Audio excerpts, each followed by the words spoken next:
It so happened that our young heroine died twice before realizing what needed to be changed in her life. At first, the girl was not against becoming part of the Benyu family, whose son struck her to the depths of her soul. The heroine couldn't take her eyes off Geldry, but in reality, he was quite the womanizer, known in high circles. However, the parents supported their beloved son in everything because they did not believe the bad rumors about him. For the first time, the heroine felt as if she had found herself in a real fairy tale with a handsome and rich husband. Only now everything has changed, because Ebel knew very well about her sad future. That's why the lady didn't think for a second when she joyfully hit her future husband in the face with all her might. The guy clearly didn't expect such a trick from the girl with whom he had a good relationship before. His cheek instantly began to hurt as Ebel put as much force as she could into the blow. The heroine was the only one who was happy at that moment, because she wanted to be free forever. Geldry's parents were horrified by what their bride did in front of all the invited guests. None of the aristocrats were able to understand what had gone wrong, since the wedding was declared cancelled. Only Travis knew the meaning of her actions, because she managed to die both in her world and in this one. Her actions created a real sensation, because nothing like this had ever happened at a wedding before. But from that moment on, the girl did not want to get married at any cost, no matter how good her husband seemed. In her past life, the heroine was an ordinary office worker who quickly became exhausted every day. She worked even at night, since she barely had enough money for a meager living. The girl herself did not like this life, but she needed the money so much that she had no other choice. The only thing that kept the lady on her feet was her dream of a good future in which she could open her own store. It must be a candy store, which Miss has been drawn to most since childhood. For this reason, the heroine often attended pastry chef courses during her free time, wanting to learn everything. But as a result, the girl died from overwork, which she did not expect from herself.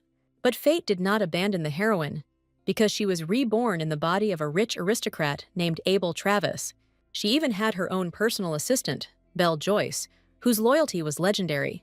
And everything would be fine if the girl did not have to get married, as was prescribed for all aristocrats. Political marriages were a normal occurrence in this world, so no one was surprised. And soon Ebel had to go to meet her future relatives, which she did not want. But the parents insisted that their daughter finally find a good partner for marriage. Geldry Benyu charmed the heroine at first sight, with his appearance and well-hung tongue. Ebel could never have imagined in her dreams that she would have such a handsome and rich husband. Therefore, she quickly came to terms with the fact that his relatives, with their character, left much to be desired. For the sake of this guy, the girl was ready to endure any bullying, just to remain loved. Therefore, she began to visit her future mother-in-law more often, although it was problematic to get to her estate. This woman had such a nasty character that her own husband barely spoke to her. But the heroine did not forget about all the rules of etiquette when she was forced to communicate with a woman. Anne Benyu always pretended to be glad to have guests, but behind her smile hid real anger and envy. And even now, Madame deftly covered herself with pillows, leaving no room for Ebel to rest. Almost immediately, the madam played a dirty trick on the girl, who already found it difficult to come to the estate. However, the woman demanded that Ebel come to them every day without rest.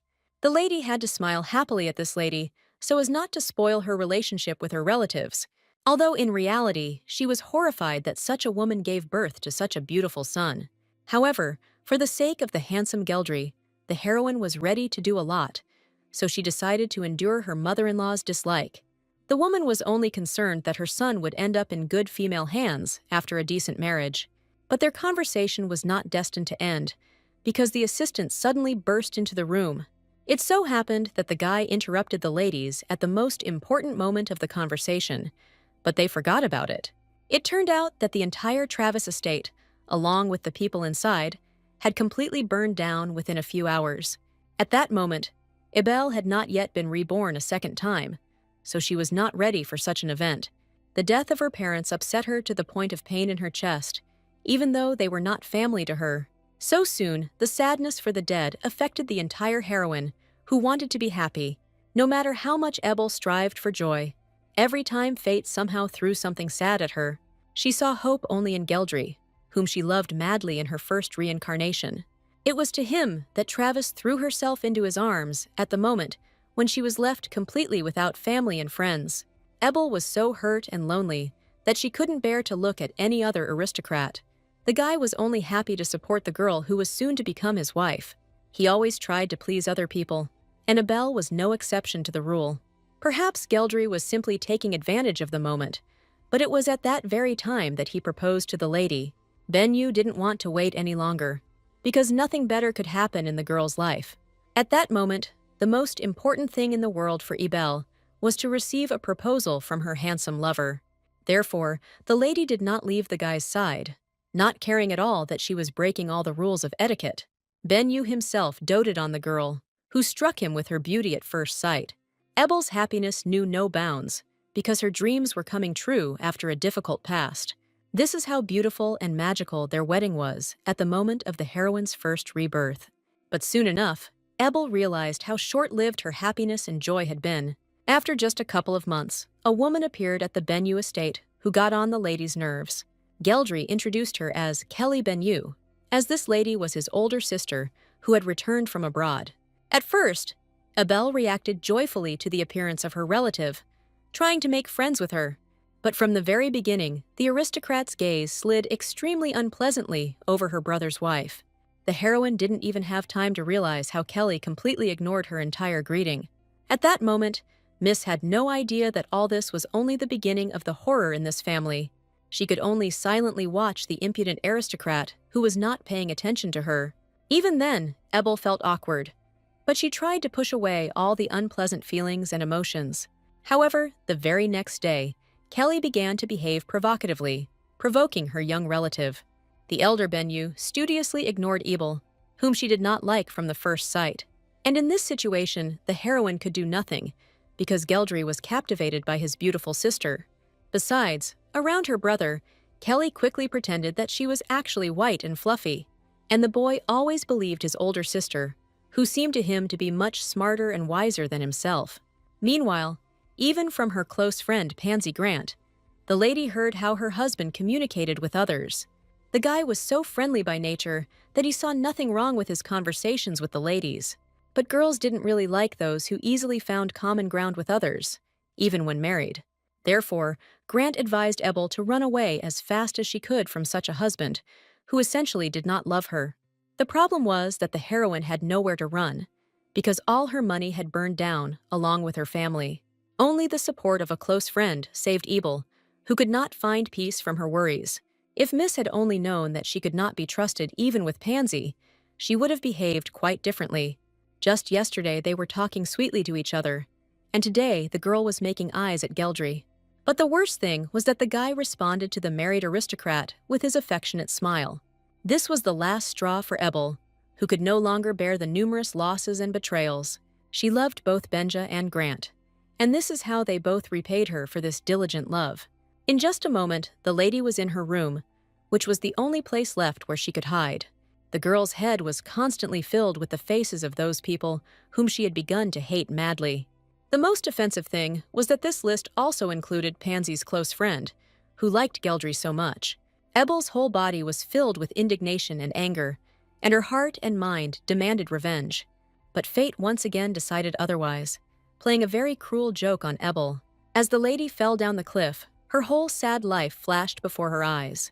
Ebel only regretted that she was never able to take revenge on the people who had so cruelly offended her during her life.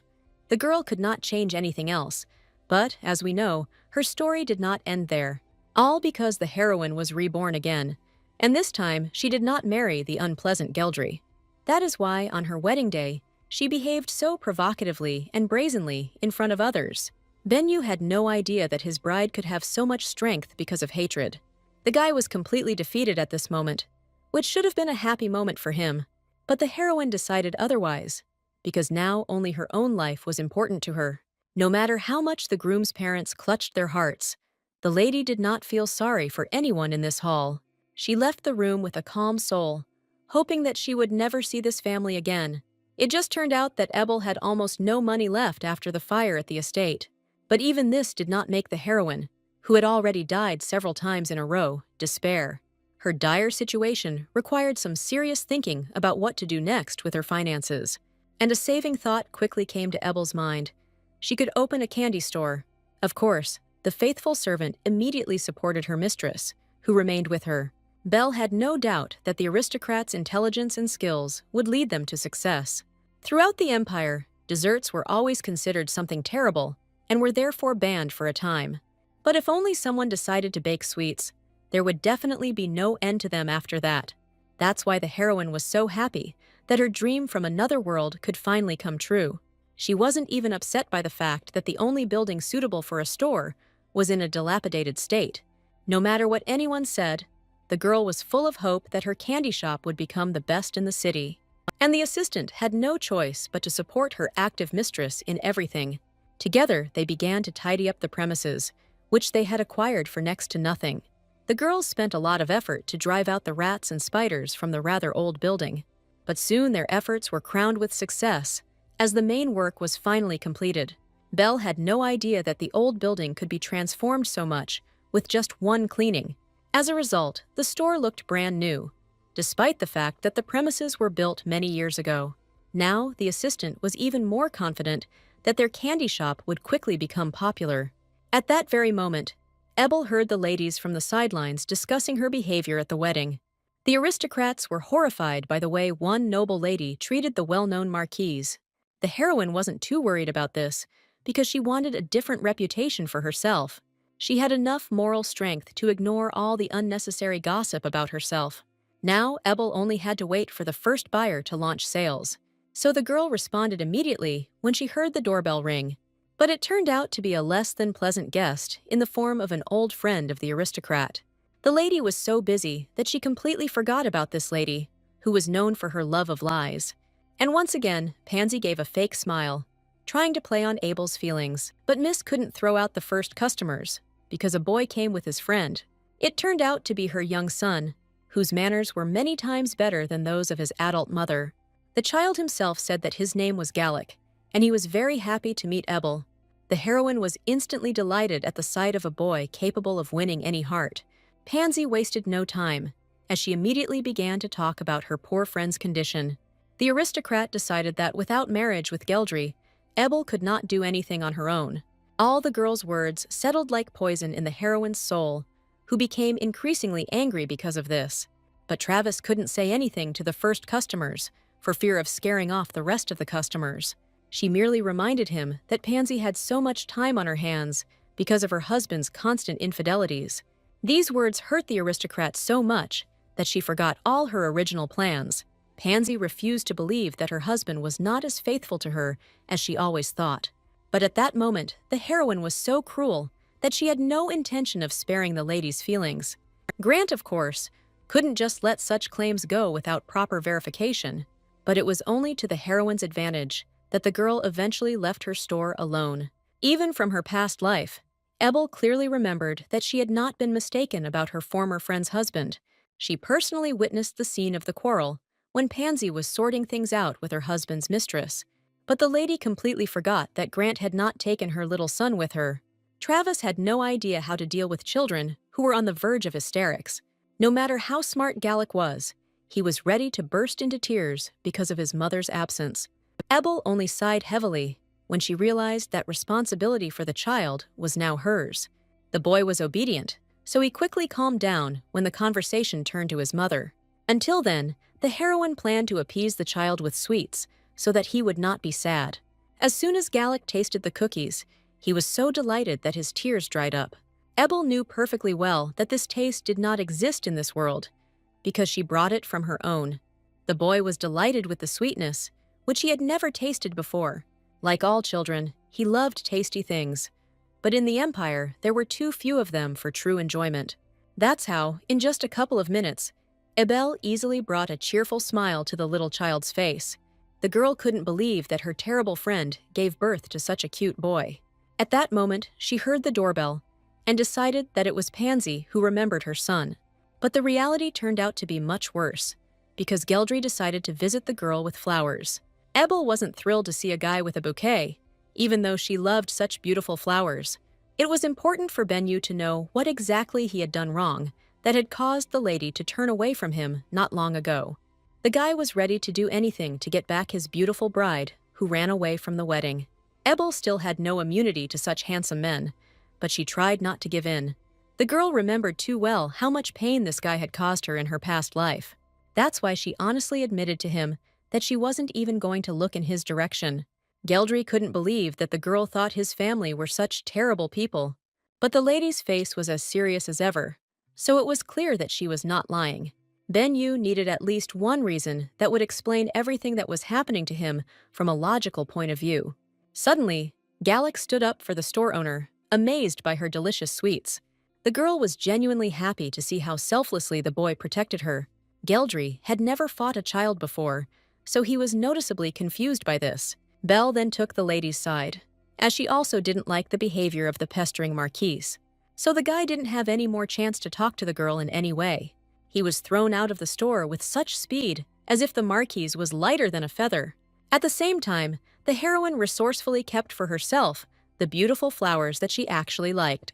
Ben-Yu wasn't used to finding himself at rock bottom so quickly, because he was rejected again. But Ebel didn't feel at all sorry for the guy who had trampled all her feelings in the past. At that moment, she noticed that Pansy had wasted no time in seeing Geldry. The girl had long harbored secret feelings for him, although she was married to the Duke of Grant. The aristocrat was so selfish that she completely forgot about her little child. But Gallic was used to this kind of thing, so he ran out to meet his wayward mother. One could only wonder why the boy still loved his mother so much. This kind of behavior horrified the heroine, but she had no right to interfere in other people's relationships. Instead, the lady was more concerned that she and Belle had no work the next morning. Ebel thought that people from outside would become interested in her store much faster. But it was only after lunch that the first aristocrat looked into this place with her small children. The girl immediately and joyfully served the client, who became a ray of light for her. However, this lady took only a few sweets for her daughter, and then left silently. So Ebel was once again left without clients, which could not help but worry the young heroine. But literally, an hour later, everything changed dramatically, because customers poured in droves. The heroine barely had time to discuss everything that was beyond her greatest dreams.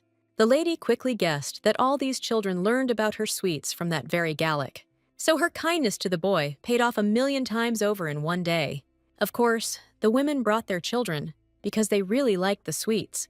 But this did not change the fact that communication with Gallic was beneficial for the responsive Ebel. In just a couple of hours, the heroine learned to communicate perfectly with the kids who liked her. This is how the girl was able to quickly recoup almost the entire cost of creating her candy store. No matter how tired she and her assistant were, both girls were delighted with the result. Their modest sweet shop gradually became more and more popular in various circles. One person, whose story will be known a little later, also did not bypass this place, and before meeting him, all of Ebel's sweets were selling at the same breakneck speed. At the end of the working day, the heroine even allowed the maid to rest, as they were both tired. Unexpectedly, Belle admitted that she initially did not believe in the power of their store. But now the assistant saw how wrong she had been, and that made her emotional. Ebel smiled happily at the girl, once again reminding her that she had promised to free her from poverty. The lady was not angry with the maid, since she herself had doubted her skills several times. But now the guests asked to go into the store even after it closed, which was surprising for the ladies. They couldn't take their eyes off the handsome man who visited their humble sweet spot. The girls had never seen such a handsome and elegant guy in front of them before. This man was in no hurry to give his name, and generally behaved like the owner of this room. But for his striking face, Ebel was ready to forgive the mysterious stranger a lot. However, this time the unknown person did not insist on service when he was told about the closure. His behavior only surprised the girls more, because the guy left as quickly as he appeared. It turned out that Ebel and Belle had the same tastes, as they liked this man. The girls were only glad that they had more and more in common every day. A few days later, the heroine came up with many more different flavors of sweets to sell. The maid could not believe her eyes when she noticed that her mistress was full of ideas. The girl even personally served customers in order to better establish rapport with them. But this time, the aristocrats were not attracted by the sweets that were in this store. All because that handsome stranger appeared in front of Ebel again, just as unexpectedly. Today, the lady managed to keep her cool and immediately offered the customer several delicious desserts. The guy seemed completely oblivious to the fact that everyone around him was discussing his appearance. His name was Amon Dragon, and today he came to the store just for the famous sweets. The man quickly appreciated the unusual taste, which he had never experienced anywhere in the empire before. Ebel was only glad that she could match even such a handsome gentleman. Amon acted as if he were at least of royal blood or had come down to earth. He easily created a good impression of himself through his excellent manners and behavior. As soon as the guy treated the aristocrats in the store, they completely went crazy over him.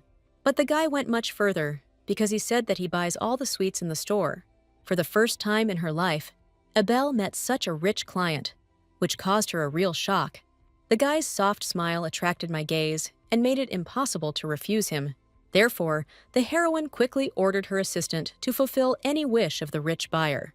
The man handled the sweets he had bought so delicately, as if he respected them more than anything in the world. Seeing such behavior, the lady was only more pleased that her food was appreciated. But the girl didn't expect that the stranger had his own insidious plans for the sweets. Only now did Amon introduce himself and admit that he wanted to become the girl's competitor. The heroine suspected something was wrong too late, so she had nowhere to escape from the guy. What bothered the lady most was that Amon hid his last name so as not to reveal his family name. But the aristocrat continued to smile so dazzlingly that the girl could not resist him. Therefore, Miss still gave her name, although she understood that she was now talking to a competitor. In fact, Dragon just now came up with the idea of opening a store specifically in the neighborhood. He wanted to open a coffee shop because the drink was not yet popular in society. Many people had no idea what coffee was, as it was a foreign product. Of course, from her past life, the heroine knew perfectly well what kind of delicious drink it was, so she immediately realized what a strong competitor this handsome man was for her. The girl was unable to say a word to Amon, who quickly disappeared from her sight along with the sweets. The lady's head was already filled with images of an aristocrat opening his own store. And this is what the heroine was most afraid of, because the guy could easily surpass her in sales. Many aristocrats would certainly appreciate the new and tasty drink, but most of all, they would be attracted by the handsome store owner, from whom it is difficult to take your eyes off. It didn't take much intelligence for Ebel to realize how quickly Amon would overtake her in popularity. Many aristocrats would prefer a guy's store, just to look at his beauty, but Dragon knew how to behave so irresistibly that he could easily fool everyone. So in her head, the lady was just one step away from failure, even though she had only recently opened the store. From now on, Amon was Ebel's main rival, whom she intended to quickly crush. Meanwhile, an assistant named Derek could not understand his master's actions. The whole point was that Amon was the king of dragons, but he became interested in humans. That is why Derek, who could turn into a raven, did not accept his master's plans, but Dragon only smiled slyly, as he was carried away by the competition with that funny lady. And the next morning, Geldry was knocking on the door of the shop of his ex-fiancée, who had run away from him. But no matter how many flowers the guy brought, the result remained the same. The heroine was getting pretty fed up with this young man, who didn't understand her confident refusals. It got to the point that the girl had nowhere to put the baskets of flowers that she had been given. The lady had many times regretted accepting flowers from the guy the first time. Geldry acted as if he didn't understand at all why Ebel was so actively avoiding him. As soon as he saw even the girl's serious face, he rejoiced like a little child.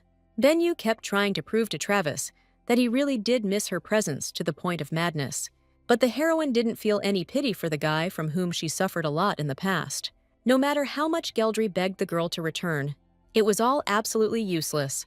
The guy tried so hard that anyone could sympathize with his sincere and deep grief. But once again, the Marquis heard words that there was no place for him next to his beloved. However, Benyu was not one of those who so quickly forgot about the people he was in love with. Moreover, all the heroine's arguments were weak, because she could not admit to being reincarnated. This time, the lady was distracted from her personal conversation by a client who needed sweets. As a result, Geldry took advantage of the moment and entered the store, although Miss was against it. It turned out that the guy was so famous in society that ladies instantly recognized him.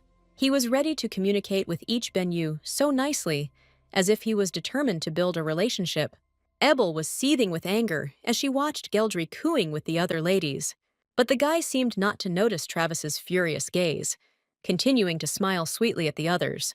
Moreover, at some point, the Marquise even invited one of the beautiful aristocrats on a date. This behavior of the ex-fiancé became the last straw for the already enraged heroine. She became so angry that the tense atmosphere around her became noticeable to everyone around her. As a result, Geldry was once again shown the door, although he himself did not have time to understand anything. The next morning, the heroine ordered the maid not to let anyone else into the store. She had no intention of giving the Marquise, who had already become annoying with his appearances, a break. Ebel herself planned to take on the showdown with Amond, who was a worthy competitor. But the girl had never given up at the very beginning, and therefore was not going to start this. To confirm her words, the heroine put on pants that were hidden by the dress. The maid did not approve of this experiment, because it violated all the etiquette of true ladies. But Ebel didn't care about such conventions, since she was ready to do anything for the sake of victory. The girl's entire body was burning with the desire to finally wipe the floor with her main competitor. To begin with, the lady needed to find more assistants, because Belle couldn't cope with all the work. But the day had begun, which meant that customers were happily arriving at the candy store. This time, Gallic was the first to come to the girls, and he was glad to see good friends. The boy acted wiser and brought a nanny with him today instead of his annoying mother. But what surprised Ebel most was that the child had also cleverly brought his friends with him. The kids immediately ran all over the store in search of the sweets that were right for them. The heroine didn't have time to look around before she found herself surrounded by cute children. The lady understood perfectly well that it was Gallica who should be thanked for this people. The boy did a great job as a walking advertisement because he liked the store. Only now did the little boy dare to admit that in the future he would like to help Ebel with cooking. There was so much hope and dream in his eyes that the mist did not dare to disappoint the child. Therefore, the heroine confirmed that with a strong desire, absolutely everything was possible. This again brought Gallic into indescribable delight, because the girl did not drive him away. Until the evening, the girls dealt with orders, encouraging all the requests of small children. It was only towards sunset that they were able to find time for themselves, so they went on a picnic. Nothing foreshadowed trouble on this pleasant evening stroll through the quiet city. But then Belle noticed a familiar aristocrat nearby, with whom she had not spoken before. But Ebel knew very well that Anne Benyu had constantly tormented her in the past for any reason. The lady managed to put a polite smile on her face, although she was already anticipating a serious argument. In fact, the woman tried in various ways to ruin her former daughter-in-law's business. But from the girl's face, she saw that up until now, her affairs with sweets had been going quite well. This did not suit Anne, who wanted to destroy the unpleasant aristocrat as quickly as possible. So the lady burst into the store without an invitation, although the heroine had closed it long ago. Benyu planned to find the girl's weak spot in order to put pressure on her later, so she spewed out poisonous phrases in the hope that the lady would react to something. But the heroine was prepared for such behavior, so she continued to smile back. Anne didn't expect that her rival would be able to maintain an indifferent expression on her face until the very end. But now, Madame was on foreign territory, which Ebel hastened to finally remind her of. The girl was not going to tolerate the annoying client any longer, who had no intention of buying anything. This disrespect caused the aristocrat to fly into a frenzy of rage that usually did not flare up. Only at the very last moment did Geldry, who was wandering nearby, manage to stop his mother. It so happened that at exactly this time, a guy came to the candy store with flowers. This time, the heroine even felt a little grateful to the Marquise for taking his mother with him. Geldry promised to visit the girl a little later, smiling sweetly at her as he said goodbye. But Ebel honestly admitted that she hoped that their meeting would never happen again. The lady was already so tired of the guy's constant visits that she was ready to move away. Only her favorite activity distracted the girl from her nerves, because while cooking, she relaxed. Ebel mixed each ingredient with love, remembering all the proportions perfectly. That is why true culinary works of art were constantly born from her skillful hands. The heroine herself was more than once delighted with how wonderful everything turned out for her.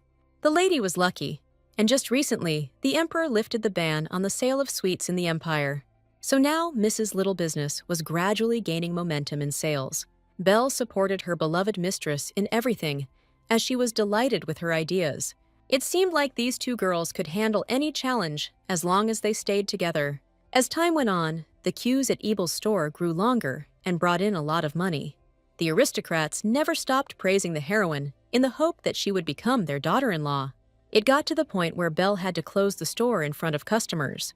Before, the heroine would never have thought that all her sweets would quickly fly off the shelves. But now she felt truly happy, because she was doing what she loved. And nothing could spoil the girl's mood and desire to continue developing the candy store. Ebel was constantly coming up with new, delicious recipes that she would soon bring to life. But this morning, the lady was unable to get enough sleep because of the loud noise coming from the street. Travis screamed loudly, expressing everything she thought about those who woke up people around her so early. But Miss didn't expect that the reason for this noise would be a completely legal phenomenon. The whole point was that very competitor was finally opening his establishment next door. Eamon deliberately pretended that he didn't immediately notice the girl approaching him. But in fact, all of the guy's senses were heightened many times more than those of ordinary people. Ebel couldn't argue that the rival's store really did look like something worthwhile. She herself did not expect that she would end up being interested in how everything worked out for her competitor. The guy was bragging about what he had managed to do, and the girl politely praised him in return. In the meantime, Eamon invited the lady as his first customer to his new store. His eyes lit up as he talked about the delicious drinks that could be made from coffee. Because of the guy's beautiful eyes, it was difficult for Ebel to refuse him. Although she was against it, Miss tried her best to run away as far as possible, just to avoid being involved in the process. The heroine's plans were to praise only her store, which she doted on. Only Dragon's pleasant compliments made the lady stop in her tracks. The guy easily captured her attention when he admitted that he would like to buy her a coffee. Eamon carefully chose the moment to say the right words to the girl. In the end, the lady fell for it because she could no longer fight the aristocrat. No one had ever communicated with a girl so pleasantly before, even though she was complimented. But no one could resist such a handsome competitor, no matter how hard they tried. So Ebel ran out of arguments before she could understand anything. This is how Miss found herself drawn into an adventure in which she initially did not want to take part. Having nothing better to do, the girl nevertheless began to study the selection in order to order a coffee. But Eamon did not leave Miss alone, as he wanted to impress her to the depths of her soul with his coffee. The first thing the guy did was try to find out what kind of coffee the girl preferred. Lost in her dreams, Ebel actually began to name her preferences, because she was from another world. But the heroine quickly realized that she shouldn't know anything about this drink. The girl's emotions did not escape Dragon, but he could not clearly explain them to himself. In the end, the lady tried to confuse the guy by saying that she just wanted something tasty. Surprisingly, these words did not bother Amand at all, who was confident in his abilities. The guy immediately rushed off to prepare the drink, happy that he would have his first customer. Only now did the heroine notice that all this time she had been wearing her favorite pajamas. With all the things she was doing, she completely forgot about getting herself in order. But it was too late to run away from the handsome man who was diligently preparing a coffee drink for her. The girl remembered very well that the guy made a different impression on her at their first meeting. But he turned out to be a rather pedantic person, who approached everything with taste. The lady looked around with white envy, dreaming of such a scale for herself. Soon the coffee was ready, and its appearance and smell were attractive at first sight. Even the cook didn't capture the girl's attention as much as the drink in her hands. Ebel had no hopes for the drink, even though she had really liked it in her past life. But the taste of the latte exceeded all the lady's expectations, and she felt as if she had plunged into a fairy tale. The heroine couldn't hold back her sincere praise when it came to whether she liked the drink. The girl realized too late that she had accidentally revealed all her feelings to a stranger.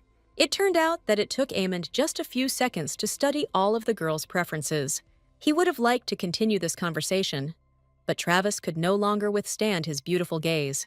So Ebel quickly ran away, citing that she had her own business to attend to. Within just a couple of days, crowds of admiring aristocrats were constantly gathering outside the coffee shop. At first, they were attracted by the handsome appearance of the owner, who smiled kindly at everyone. But a little later, huge queues really did start to form for the most delicious drink. So Derek had to come to the aid of the gentleman, who could not cope with such a workload.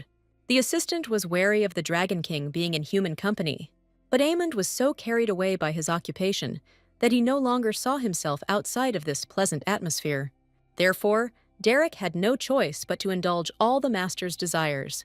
Of course, the girls did not ignore the appearance of the second worker who had recently appeared. They deliberately gave the guy difficult tasks to see how he would complete them.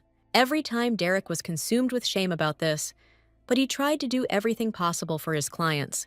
Meanwhile, the number of customers in the candy store was decreasing every day. Ebel understood the reasons for this perfectly well, but tried to ignore her competitor. But Aemon seemed to be constantly passing under the windows of the candy store, and every time, Belle was invariably happy that she could once again admire the handsome guy. The heroine could do nothing with the maid, who always gave vent to her feelings. But just a little more, and the lady will have no clients left at all due to a powerful competitor nearby. Ebel urgently needed to come up with something worthwhile to save his store. Suddenly, a brilliant idea related to coffee finally came to the girl's bright head.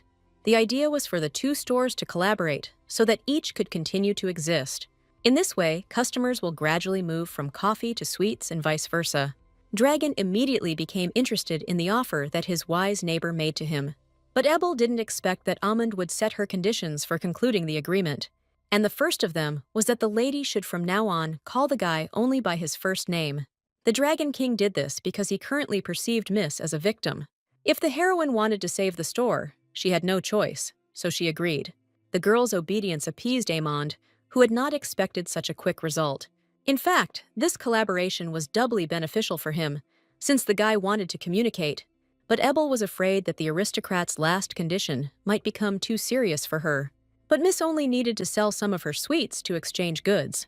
When she saw the price, the heroine decided that she had simply imagined such a large sum at first. But it quickly became clear that Amund was not joking at all when he offered the girl so much money. This offer was so advantageous for Ebel that she made an immediate decision. The lady didn't notice at all how angry the guy became after coming into contact with her handshake. The girl was so happy about the successful contract that she didn't pay attention to anything else. Only in the evening did she wonder whether her decision had been too hasty. But it was too late to change anything, because Miss wanted to promote her sweet business. So Ebel attributed Aemon's easy consent to the fact that he was impressed by her beauty. What the girl didn't expect was the huge number of love letters and gifts. The heroine simply sold sweets, but turned out to be popular among the male population. Thanks to the collaboration with Aemond, customers quickly returned to the candy store. And the lady knew for sure that no one needed her when she had almost no money. That's why Ebel didn't believe any letter in which men confessed their love to her. But then, an unknown man appeared, and the girl did not dare to ignore his letter. All because the lady was approached to introduce the imperial family with a small invitation to the ball. Ebel couldn't believe her eyes when she actually saw the seal on the modest envelope. Miss knew that she quickly became popular, but the attention from the prince was surprising to her. The heir specifically sent a detachment of knights so that the Miss could not refuse him. If it weren't for that whole crowd, the heroine would never have believed that the sender was the prince. It turned out that the guy would like to try Ebel sweets during the imperial tea party. Bain Rakim was famous for never backing down from his goal once he had set his mind to something. So, Ebel was predictably frightened by the fact that the prince himself deigned to write her an invitation. Naturally, when the lady learned about the sender, she could not refuse the upcoming tea party. But something surprised the heroine even more, because the messengers were in no hurry to leave her store. The whole point was that the knight was eager to try Ebel's desserts too. The heroine's inner salesperson immediately took over, so she invited the knights to take a look at the goods. The boys quickly divided themselves between the shelves and began to choose sweets for themselves with interest. All this reminded the girl that previously, the fashion for bony people was popular in society. So for a long time, no one was allowed to have desserts, which made many people happier.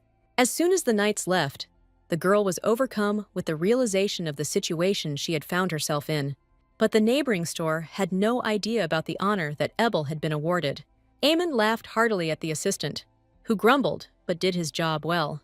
Derek wasn't used to being a store manager, which is why it was so difficult for him. At exactly that moment, the heroine ran to her friend to tell him her good news. For some reason, Ebel had no doubt that the guy would be happy with this information along with her. But suddenly, Aemond frowned when he heard that the lady was invited to the imperial palace. Dragon himself couldn't explain why this news caused him so much worry. The heroine expected the guy to be happy for her, but noticed that this did not happen. The girl attributed all this to the fact that the prince did not invite her handsome rival to tea. Derek came to the gentleman's aid and showed enough joy for this event. He pulled Aemond away in time so that the boy wouldn't ruin anything with his upset. In fact, the assistant was unhappy with the fact that the owner had such poor control over his emotions. This was the first time in the life of the Dragon King, because he had never interacted with people before. Dragon himself understood perfectly well how important it was not to show his true feelings. But this invitation from the imperial palace inevitably made him very nervous. The dragons had had problems with the royal dynasty all their lives, so the guy didn't trust them.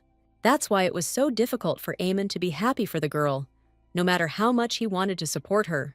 Only Derek's reminders that the gentleman needed to smile improved the situation a little. They couldn't talk for too long, because they left the girl all alone in their store. The heroine really did get bored, which is why she became immersed in various unpleasant thoughts. But the appearance of friends immediately dispelled all the worries of the lady, who began to doubt their feelings. This time, Aemond was able to pretend that he was happy for Miss, although in reality he was worried. But now Ebel needed support, and her former competitors were able to say important words for the lady. The heroine had fun watching Derek and Aemond try to run the store. She had been running her establishment for a little longer, but she saw that the guys were doing a good job of selling. At that moment, in the palace, the prince was eagerly awaiting a meeting with the girl who baked sweets. It was important for the guy to meet her, as rumors about her delicacies had spread throughout the empire. His little sisters did nothing but beg him to buy them at least one dessert from the store. It was only for their sake that Bane called Ebel, although he knew perfectly well that he could scare her away. Many girls were scared of the guy as soon as they saw the terrible scar on his face. Word of Travis's invitation to tea quickly spread among the aristocratic women of high society. They did not envy the girl very much, since they knew how ugly the prince looked. None of the ladies knew whether the heir would ever be able to find a partner in life. In her past life, Ebel had never met the prince, so she couldn't understand why everyone was afraid of him. The lady herself was only worried about the unpleasant Benyu family, so she was ready for a lot. But her assistant couldn't cope with her fear, because she didn't go to such events. The heroine tried her best to support the maid, showing her a good example with her smile. But Belle was desperate to stay at the store, even though they had found a replacement in their absence. Their little argument was interrupted by the appearance of the imperial carriage, which had arrived for the two guests. Ebel was full of anticipation, because it was a great honor for her to visit the imperial palace. Therefore, the girl had no doubt that she had made the right decision with her consent. The lady managed to infect everyone around her with her optimism, so that Belle soon felt better. As soon as the girls arrived at the place, they were met by one of the best servants of the imperial family. Ebel deliberately lied that her maid was an aristocrat so that they could get through. The heroine was not ashamed of this little lie, because she could not imagine herself without an assistant. Only in Belle's presence could the lady continue to joke and laugh cheerfully in moments of fear. She herself didn't really know what to expect from this tea party with the imperial family, but in her past life, the lady had experienced great difficulties, so now she was ready for anything. As soon as the girl showed up for tea, the aristocrats began discussing her past. But many of the girls agreed that the current merits of the lady with the store outweighed everything. Ebel accepted with dignity the praise that no one dared to voice to her face. She was sure that her parents would have been happy with her if they had remained alive. In the meantime, the girl tried to blend in with the crowd of invited aristocrats who were waiting for the emperor. In the meantime, Miss did not refuse to try some of the imperial cuisine's desserts, but the food turned out to be so disgusting that it exceeded all the heroine's worst expectations. Only now did she understand why none of the aristocrats had tried these sweets. But soon a prince appeared at the tea party, who freed people from the need to eat anything. The guy looked modest and could have been called handsome if not for the huge scar on his face. At the sight of the heir, Belle immediately cowardly hid behind the lady, who was standing calmly. Ebel immediately felt the powerful pressure that emanated from the heir to the throne. But the guy himself didn't seem dangerous to her, despite his menacing appearance. So it was no trouble for Ebel to politely greet Bane, whom many feared. But the girl didn't expect the guy to admit that he hadn't invited her to the event for nothing. The whole thing was that Princesses Lily and Tilly were madly eager to try the sweets from the store. And the caring brother did everything to ensure that the girls were satisfied with the sweets. What surprised the heroine most was that the imperial family gave her a place next to them. Now, the girl's task was not to lose face in front of such important people. The lady behaved naturally and did not notice that Bane was watching her with surprise. It so happened that among all those invited, only the heroine was given such a great honor. Even members of the imperial family were interested in the sweets prepared by the young lady. Therefore, the emperor and empress could not ignore the appearance of a talented pastry chef. Bane took on the responsibility of introducing the store owner to his parents. But this time, the guy had a hard time collecting his thoughts, as he was embarrassed by the girl's behavior. Ebel looked at the air without a drop of fear in her eyes, which was the first time that happened to him. Every moment, it seemed to Rakim that the lady was about to get scared of his face. But this never happened, as the girl happily talked about her desserts. At that moment, Ebel shone like never before, because the conversation was about her favorite thing in life. So the rulers were satisfied after the girl's brief presentation of her desserts. In fact, the emperor and empress loved sweets, but for a long time they could not afford them. But now, even the strict woman showed emotion, sincerely admiring the taste. Immediately after their mother, the girls dared to try the dessert and were also delighted. The entire imperial family was ready to bow at Ebel's feet for such a culinary masterpiece. Soon all the sweets from the heroine's shop were served to the other aristocrats as well. The servants carried the desserts carefully so as not to accidentally damage any of them. Ebel did a great job, as she prepared a large amount of varied food. As a result, the emperor even offered the girl to become his personal chef at the palace. The heroine froze in place in surprise, as few could boast of such a prestigious achievement. The position of imperial chef was always considered one of the most vacant in society. But Ebel couldn't agree, because she had her own plan for life. So the lady asked permission to make a counter-proposal that could satisfy everyone. Most of all, the lady's slight impudence and confidence surprised Bane, who invited her. The emperor had never before encountered someone making up something different based on his words. For a moment, the heir was even afraid that his father might suddenly become angry with the lady. The heroine's idea was to make deliveries to the imperial palace. Such a proposal could indeed allow both parties to get what they wanted at once. Bane wasn't sure he could have come up with anything better than the girl's brilliant plan. His father came to the same conclusion, so he happily agreed to cooperate with the lady. That's how easily and simply the heroine signed a contract with the imperial family itself. In fact, Miss could hardly believe that what was happening was quite real. Immediately after this meeting, the girl hurried to disappear among the ladies so as not to attract attention. She had already shown herself to the emperor and the heir, who remembered her well. The ruler was not so simple, because he noticed his son's sympathy towards Ebel. The man would like the heir not to miss such an excellent chance to get closer to the girl. That's why he created all the conditions for Bane, including signing a contract with the girl. Meanwhile, in the main hall, some aristocrats had already attacked Ebel with their attention. No matter how hard the heroine tried to hide from people, she still found herself at the center of discussions. Suddenly, the boys froze in place, and their eyes reflected genuine fear of the girl. It turned out that this happened because the heir himself decided to join Ebel. Despite his high status, the guy could barely ask the girl to dance with him. Ebel didn't find any reason to refuse, because this man was nicer than the others. The heroine was not at all afraid of the heir, despite the fact that his appearance frightened many. The guy did not miss this peculiarity of the girl, which increasingly attracted his attention. Ever since the prince approached Ebel, no one dared to come closer to her, so Geldry had to come to terms with the fact that he wouldn't be able to talk to his beloved today. All because Rakim clearly had no intention of sharing today's main guest with anyone. But the heroine didn't look like someone who was very worried about this. Instead, the girl genuinely enjoyed dancing with a man of such high status. It was only when evening came that Ebel was finally able to get out into the fresh air alone. The lady did this also because Belle needed time to communicate with a nice guy. So Miss took advantage of the fact that no one could see her and took off her shoes, which she had grown tired of during the day. But the heroine didn't expect that her loneliness would suddenly be broken by some guy. This mysterious masked stranger appeared suddenly, but seemed quite friendly. So Ebel didn't object when he joined her in the Imperial Garden. For some reason, this man seemed vaguely familiar to the girl, although she could not recognize him. Curiosity made the lady stay close to the young man, who did not want to show her his face. But the stranger was clearly familiar with the lady, since he remembered that she was the owner of a candy store.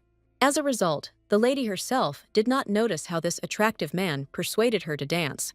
In the process, the girl learned that the guy was not on good terms with the imperial family, so he was glad that at least someone kept him company outside of tea drinking. But their meeting did not last long, since the young man soon needed to run away somewhere. As if enchanted, Ebel watched every action of the stranger who intrigued her.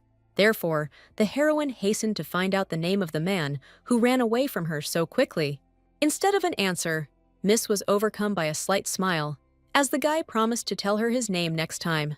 So the girl was left alone again. But now all her thoughts were filled with a new friend. The heroine always loved everything mysterious, and this stranger completely matched her taste. So she remembered this beautiful mask, completely covered in glitter, for a long time. The next morning, Ebel remembered all her gardening skills from her past life. At that time, she was quite successful in growing plants, doing it only as a hobby. So the lady visited the imperial garden, although she was sad that she could not take this beauty. When it was time for her to return to the store, the prince personally came out to see the girl off. Ebel was only glad that this pleasant man gave her a few good parting words. She would gladly visit the palace again, if only she were ever invited again. It remained a mystery to the lady why Bane was so stubbornly avoided by all the other aristocrats. Ebel didn't think the scar on the guy's face was anything terrible, as he remained a good person. But now the lady was more worried about the fact that her maid had spent a lot of time with some guy. Belle reacted vividly to the mention of her gentleman, as he had clearly sunk into her soul in a short time. Upon her return, Miss herself visited the man she couldn't help but think about all the time for tea. Ebel had so much news that she could never share it all with her friend at once. The heroine was so inspired that she didn't notice the depressed mood of Derek's assistant. But the girl noticed that this time, Amond was much more cheerful in his conversations with her on absolutely any topic. As soon as she mentioned this, the guy admitted that he was simply glad to see his good friend. Of course, the heroine was embarrassed by such words, but she did not dare to reciprocate the guy's feelings. Instead, the heroine awkwardly joked it off, hoping it would hide the slight blush on her cheeks. Until the very end, the girl did not believe that the guy was really glad to see her after so much time. She hurried to leave the Allied store, as she still had a lot of her own things to do. Amon diligently waved to the lady from the window until she was completely out of sight. The Dragon King fell in love with this girl more and more, and he could do nothing about this circumstance. But Derek had no desire to help the master confess to the human girl, but Dragon knew very well how his assistant could be bribed. Therefore, the guy had no doubt that Derek would not leave him in such a difficult situation. Soon the dessert, which the imperial family liked, became known throughout society. That's why crowds of people appeared in front of the girl's shop, wanting to try this sweet treat. She made so much money from this that she couldn't believe her eyes. So the lady even gave a prize to Belle, who worked tirelessly with her. That night, the heroine slept so sweetly, because she had a large sum of money in the safe. Only in the morning, it turned out that all the money had somehow magically disappeared. Naturally, Ebel immediately filed a report about this with all law enforcement agencies. The lady had some money left in the bank, but this could not save the situation with the disappearance. The heroine did not expect such meanness from the people she delighted with sweets. As soon as she told Amond about this, he immediately supported his injured friend. Miss didn't believe that the missing item could be found, since there were no cameras around the store.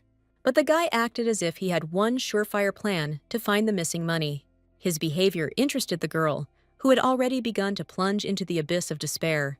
Abel couldn't miss any opportunity if there was a chance to get her money back. But Amond was torn between the desire to help his colleague and the fear that she would be afraid of him. Therefore, he took a promise from the aristocrat that she would not turn away from him, no matter what happened. So that night they visited the candy store, where nothing had changed. But Dragon did not come empty-handed, because he had a special potion with him. The guy spilled a few drops on the floor, and the desired traces immediately appeared below. The heroine saw something like this for the first time in her life, but she was not afraid, because Amund was trying to help her. The Dragon King felt better when he realized that the girl had no intention of moving away from him. Only the footprint without shoes aroused the suspicion of the friends, as it led in a slightly different direction. They bravely followed him in the hope that the money would still be safe and sound. But the lady did not expect that the tracks would lead them to one of the night taverns of this big city. In fact, it was logical that the criminal could not have taken all his money somewhere else. However, Ibel was frightened by the fact that the man had already drunk everything he could steal from her. As soon as Amund appeared on the threshold of the tavern, many of the visitors quickly recognized him. They were delighted to notice that this time the guy was in the company of a nice lady. But today, Dragon had no desire to have a nice chat with the tavern's customers. With one brutal look, he drove everyone away, thereby quickly clearing the room. And only the tavern owner was forced to remain where he was. But our heroes suspected him. Ebel couldn't take it anymore, so she angrily attacked the man who didn't understand anything. The tavern owner could pretend as much as he wanted that he didn't understand what was being discussed. It was for this occasion that Amund took with him a little more of the potion, which showed traces. The man did not expect that the guests would have magical abilities, which he greatly feared. Dragon's face showed no sign of sympathy for the thief who dared to offend his friend, and the marks that appeared on the floor worked many times better than any, even the harshest and most terrible sentence. Therefore, the merchant had no choice but to admit his guilt in the hope of forgiveness. But this time, the heroine had no intention of forgiving the man who might steal something again. Suddenly, the man pushed the girl away with all his strength, trying to escape the crime scene. But Amund's reaction was many times faster, and he didn't even have to catch the merchant to do it. The man himself fell to the floor because of the footrest and was no longer able to get up to escape. But Dragon was only concerned about Ebel's condition, which was actually fine. The girl's heart beat joyfully in anticipation because they had found the malicious criminal so easily. Literally, an hour later, the friends handed the dealer over to the police so they could deal with him further. But what pleased the lady most was that all her money was in perfect order. In her joy, the heroine almost kissed the guy who had given her so much support. But Amund only wanted Miss to continue to affectionately call him by his first name. A little later, the lady again recalled all the circumstances of their night adventure over money. Then, just in case, the guy gave the girl a ball that guarded her entire house with the help of magic. Ebel was even more delighted with the gift that could save her from robberies. But the question naturally arose in the girl's head. Who was her good friend and ally? It felt like the guy was good in whatever field he took on. He even dealt with the criminal so bravely that he tried to escape from the crime scene. Despite the open store, Amund had enough money to live on and not work at all. Therefore, Ebel asked with excitement what kind of family her lifelong friend represented. But the lady didn't expect that the guy would cleverly avoid answering, citing the late hour. This situation did not give the heroine any peace, since she suspected something was wrong with Amund. In the end, the miss decided that she shouldn't care about anything as long as the guy doesn't do anything bad. The next morning, the prince again found it difficult to concentrate sufficiently on the important imperial work, all because the little sisters attacked him, sincerely wanting to taste something sweet. It was only when the maid took the babies that Bane found it a little easier to work with the paperwork. The whole thing was that the young, mischievous girls ran away from their assistant, and she was looking for them everywhere. In fact, Reckham wrote the letter for Ebel not because the girls persuaded him to do so. Lily and Tilly were just an excuse for the prince to write to that girl again. Only the maid saw how much her master desired this meeting with the store owner. But the guy was always stopped by the fact that his face was adorned with a huge and ugly scar. It was a mark obtained during the final, brutal battle with a powerful dragon. And since then, the guy was afraid that he would never be able to find a suitable partner for himself. But with the appearance of Ebel in his life, a lot changed, because the girl added confidence. Meanwhile, the heroine's affairs were going even better, since she used her thief as advertising. Today, the girl had one of the important guests, as Gallet came into her store with his nanny. The lady was always glad to see the boy, whose behavior caused her sincere delight. But this time, son Grant brought friends with him, who were visibly embarrassed and a little scared. What bothered Miss most was that these children's parents had recently been sent to prison. The heroine couldn't help but remember that her kidnapper had just been talking about his poor children. For a long time, the man justified himself by saying that he barely had enough money to feed his family. But at that moment, the girl did not believe that the merchant had been telling her the truth all this time. And now, these children were asking to work for Ebel in order to earn at least a little money for themselves. Of course, Miss could not refuse the children, whose poor fate she herself had contributed to. Although hiring children was not a very good idea, they would make excellent couriers. The kids were ready for any job, and their enthusiasm was clearly reflected on their little faces. It even got to the point that Ebel was inspired to create a new sweet in their image. Many children were delighted with the gingerbread men, which everyone liked. What can we say about the unearthly taste of sweets, which literally made people freeze in their tracks? So the heroine's business was going well, because her store was always full of wealthy customers with children. The only thing that worried Ebel was that she still hadn't been able to thank Amond for his recent help. The girl was not one of those who could calmly forget how someone wasted time on her. But when the lady had the idea, it turned out that only Derek was in the coffee shop. Any other girl would have been upset by this, but the heroine was distinguished by her enormous patience. It so happened that she was lucky, and Amond suddenly appeared right on the threshold of the store. Miss was embarrassed because she did not hear the sound of hooves from the approaching carriage. But Ebel was so eager to offer even greater cooperation that she quickly forgot about everything. Only Derek remained aloof, although he did not understand why his master was bothering so much with this lady. The guy had already regretted 100 times that he had left the warm palace to help the Dragon King. Soon, since Ebel already had many workers, Amond decided to buy a couple for himself. But Derek only selected girls, since they were the ones who mostly asked for work. The guy would never have been able to admit that he hired people purely according to his own taste. Meanwhile, Amond tried to open up to his young partner from different sides. For the first time in a long time, the guy gave the lady a tour of the entire premises of his store. But their idyll was interrupted once again by Derek's grumbling, who had something to say. Raven saw perfectly well that the coffee shop had been operating at a loss for quite some time. As a true money hunter, the guy was not happy with this strange business situation. But the Demon King believed that everything would be fine as long as Ebel had money. His infatuation with this cheerful girl grew stronger and stronger, and this was stressing out his assistant. As usual, in the morning, the heroine treated all her friends to sweets that she had recently invented.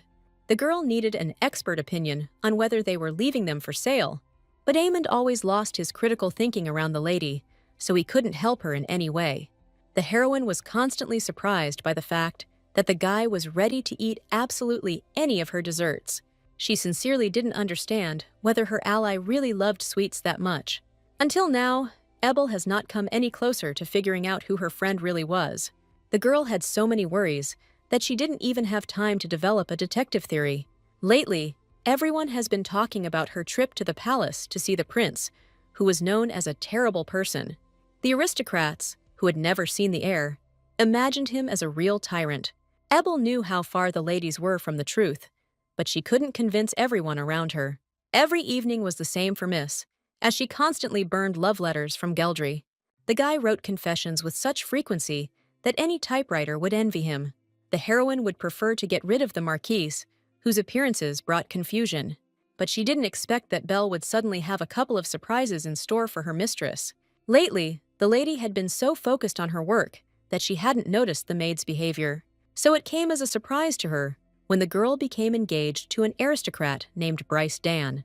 What frightened the heroine most was the speed with which her assistant made such an important decision. But it turned out that the maid even managed to meet the parents of the guy who accepted her. The heroine had no right to disappoint Belle in love, because she would not listen to her now. All the servant needed from her mistress was a blessing for the wedding she was expecting. Until now, thoughts about her assistant tormented Ebel, and she couldn't help but worry about her. It was clear from the girl's face how much she worried about little things, so this time, the lady didn't even burn all the letters, since she had completely lost touch with reality. It took Miss a moment to notice that Amond had come to meet her and wanted to talk a little. As soon as the guy heard something about marriage, he froze in place in fear and horror. Dragon could not even imagine that his beloved would decide to marry another. There was no one to explain to Amond that, in fact, he had completely misunderstood everything. Even the usually resourceful assistant could not now dispel the master's sudden sadness. Derek couldn't leave things like that, so he rushed to the lady who was always ready to talk. The guy honestly admitted to the girl that his boss had been acting strangely lately. Ebel quickly became aware of the boy's anxiety, as he couldn't find a place for himself either. Amond was truly out of his mind, only constantly sighing sadly when he couldn't do anything. Dragon didn't even try to cheer himself up, despite all the tricks of his skilled assistant. The heroine immediately realized that her ally had changed so much after his recent night meeting with her. The idea instantly flashed through the girl's mind that the guy could very well have fallen in love. But Miss found it hard to believe that Amond really had feelings for her. But even the thought of this significantly raised the girl's ego. Because the guy was handsome, she promised Derek to talk to his boss personally because the guy couldn't do anything. Previously, the heroine diligently ran away from any lovers. But now, for some reason, this did not frighten her. She still suspected Amond of something, because she knew nothing about his real family. After meeting Geldry, Miss always felt like all the handsome guys were onto something. Eventually, it got to the point that even Belle noticed the strange state of her usually calm mistress. The assistant was seriously alarmed by the fact that Ebel was pale, as if she was very tired. As a result, everything came down to a conversation about Belle's upcoming wedding, which she was happy about. The maid had long since become convinced that her lover could certainly be trusted. Therefore, the heroine did not interfere with the developing romance, even though it was so fast-paced. Instead, Ebel supported the maid, promising to prepare many delicious dishes for her wedding. Meanwhile, Amond was still in the same terrible mood, and nothing made him happy. But as soon as the guy heard the quiet steps of his beloved girl, he instantly blossomed into a smile. All day, Dragon had been missing Ebel's presence, and now she finally appeared before him. True, along the way, the heroine didn't even have time to think about what exactly she would talk to the guy about. As usual, Miss told Amond about the good sales, and her friend was able to rejoice for her. Suddenly, Dragon heard that it was Belle who was supposed to get married soon. The guy couldn't believe his ears, because he thought that the lady had been worried about her marriage that night. But it turned out that Ebel wasn't even thinking about marriage, because she was passionate about her business. Due to work, the girl had no time to go on dates, but she was not sad about it. The realization that the lady was still free pleased Amond as never before. He was only glad that he had made such a serious mistake recently and still had a chance. A few hours later, the heroine returned to her place, still thinking about the handsome guy. The girl noticed that Amond had definitely fallen in love with her, but did not want to take the first step. But Derek hoped until the very end that the gentleman was only temporarily infatuated with that girl. But Dragon's radiant smile made it clear that he had completely lost his head over love. The assistant was horrified that the Dragon King had developed feelings for a human girl. Amond was as radiant as ever, and the work now progressed rapidly in his capable hands. Initially, the king perceived people only as interesting toys to observe. He was amazed to see how quickly they were developing their culture in different ways. And soon, Dragon himself did not notice how he found himself drawn into the human world out of curiosity about it. What struck the guy most was that people were constantly spreading rumors about each other. None of the dragons had ever done anything like this, so any news was new to the guy. This is how it happened that Amond became interested in Ebel, about whom many people had said a lot. At first, the girl didn't seem special to him, because she wasn't even incredibly beautiful, but her ability to speak delicious desserts instantly captivated the dragon to the depths of his soul. So the king himself did not notice how deeply interested he became in this young lady from the pastry shop. Initially, the guy thought that he would only open his own store nearby for a short time, for the sake of the game. But a close acquaintance with this girl radically changed all his plans for the future life. Ebel became someone who ignored any prejudices and was friends with everyone. Therefore, Amond quickly became involved in this friendship and even began to desire something more. But Dragon wasn't the only one who noticed this unusual feature of Travis, who communicated with everyone. Once again, the girl was invited to the palace, where the girls demanded sweets from everyone. Bane eagerly walked out to meet the girl, who was gradually gaining all his attention.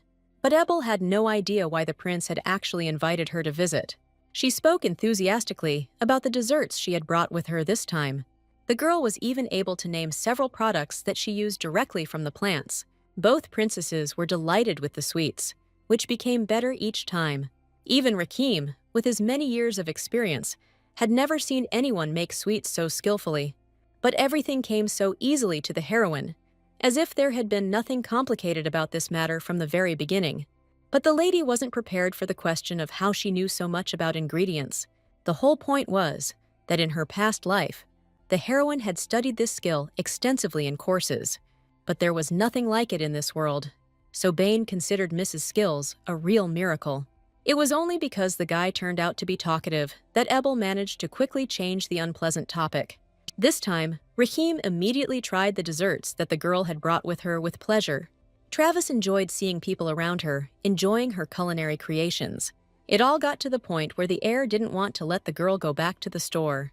But the lady could not stay in the palace overnight, because more work was waiting for her in the morning. What surprised the heroine most was that at the right moment, the guy gave her some kind of gift.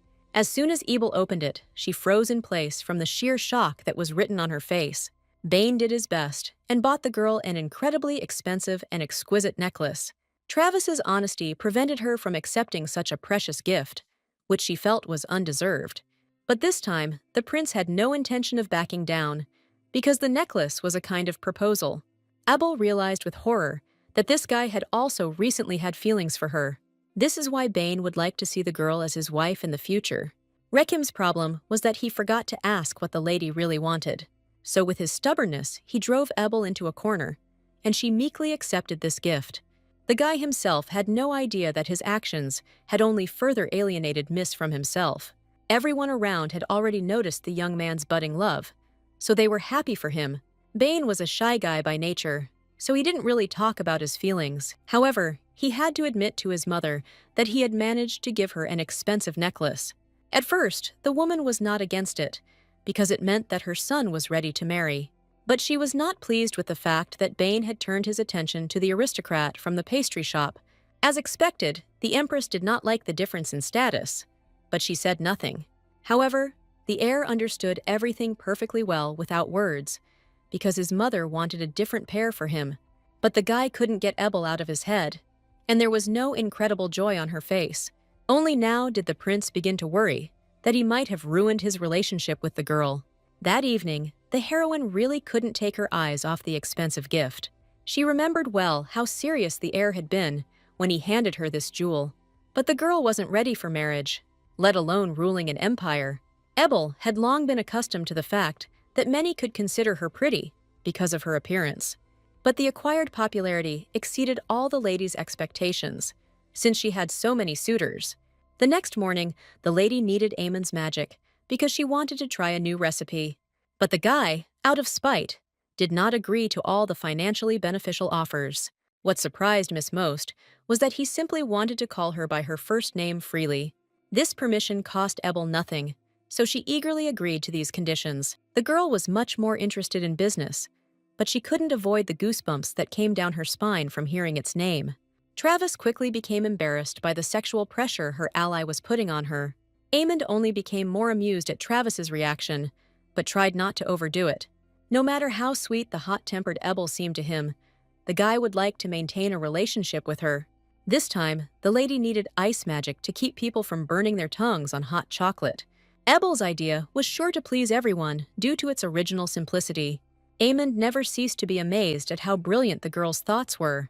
She not only came up with the drink, but also figured out how to get children involved in it. The heroine was completely confident that no one would be able to refuse the new season's product. She gave the honor of trying the drink first to her friend to see his reaction. The guy liked the smell of hot chocolate, so he drank it without a shadow of apprehension. The result exceeded all expectations, as the taste of the drink was beyond praise. Derek watched the gentleman's amusement from the side, but did not say anything to him yet. As soon as Ebel left, Amond obediently returned to business, happy that the store was thriving. The assistant could not remain silent about the fact that it was he who put so much effort into development. Once again, Derek faced injustice and devaluation from his owner. The Raven amazed the Dragon King by eagerly awaiting their return to the palace. But Amon did not want to stay away from such a radiant and beautiful girl. Therefore, no matter how loudly Derek shouted, it was difficult for the gentleman to return home. Meanwhile, the Raven remembered too well how cruel the wars between people and dragons were. But for all his advice, the guy only received a dry rag across the face, which made him shut up. Dragon knew much better than he did how soon his return to the palace was necessary. No matter how much the boy now wanted to abandon his duties, he was a king. That is why Amund, more than anyone else, had a premonition of a possible war with people. Soon the very day of Belle's wedding arrived, which the girl had been incredibly looking forward to. The heroine stood next to the maid, as she would never have missed such a moment. True, Ebel still couldn't believe that she would have to let her assistant go for a while. But the lady did not despair, because Belle had prudently found a temporary replacement for herself. Moreover, the maid believed that her beloved mistress could be trusted to Amund. Although the ladies did not know the guy's identity, he had already established himself as a good person. So Belle hoped that one day Ebel would consider Amund as her fiancé. But the heroine herself knew that this would not happen soon, because she had other plans now. For several more hours, the girls waited impatiently for the groom to appear. But soon Travis suspected something was wrong, because the guy showed no signs of life. From that moment on, Ebel could no longer sit silently in place, waiting for something unknown. As soon as the maid looked behind the curtains, she discovered that her fiancé was nowhere to be found. Before, Belle could never have imagined that the guy would suddenly leave her right on her wedding day. The heroine instantly felt a surge of rage at the fact that the aristocrat had acted in this way. The lady was seriously determined to deal with Bryce personally if she met him again. Suddenly, the girls noticed one of the assistants lying tied up on the floor. None of them expected this, since the maid had not made a sound before. But now she came to her senses and screamed loudly that Dan had recently been kidnapped. The heroine could never have predicted such a turn of events, as she was only thinking about the bad. But it turned out that the groom had not abandoned his bride at all, as the maid had already thought. Belle felt sick that Bryce was suddenly kidnapped right before their wedding. Within minutes, police officers had filled the entire wedding venue. The ladies watched the knights work with alarm as they tried to find any clues. The men were confident that they would soon find Bryce, as he was actively resisting. Moreover, the boy's relatives did not stand aside, calling on as many people as possible to join the search. Ebel had never seen such a large number of search engines, which amazed her. It turned out that the Dan family had much more influence than Travis initially thought. They even sent helpers to calm the bride of their missing master. There wasn't a drop of makeup left on Belle's face, due to the amount of tears she had shed. Soon the knights managed to catch the criminals who kidnapped the boy for ransom. The kidnappers did not particularly resist their capture, as they did not want to aggravate their punishment. But Belle couldn't find her fiancé anywhere, even though it was said that they had managed to find him during this time. The whole point was that the guy remained unconscious in his warm bed for several more hours. But as soon as he came to his senses, the maid attacked her beloved with emotion. Ebel secretly watched the newlyweds from the side and saw how much they loved each other. Their sincere smiles gave the lady hope that this couple would be happy until the very end. In the end, Belle's wedding still took place, although it happened a few hours later. Travis not only gave the couple money, but also personally baked a huge and delicious cake. On this day, everyone had fun until they dropped, and smiles never left the faces of the invited people. Ebel confidently participated in every competition and even managed to emerge victorious in many. She sincerely hoped that Belle would be happily married to this sweet man. But in the end, the girl drank so much that she barely made it to her own store.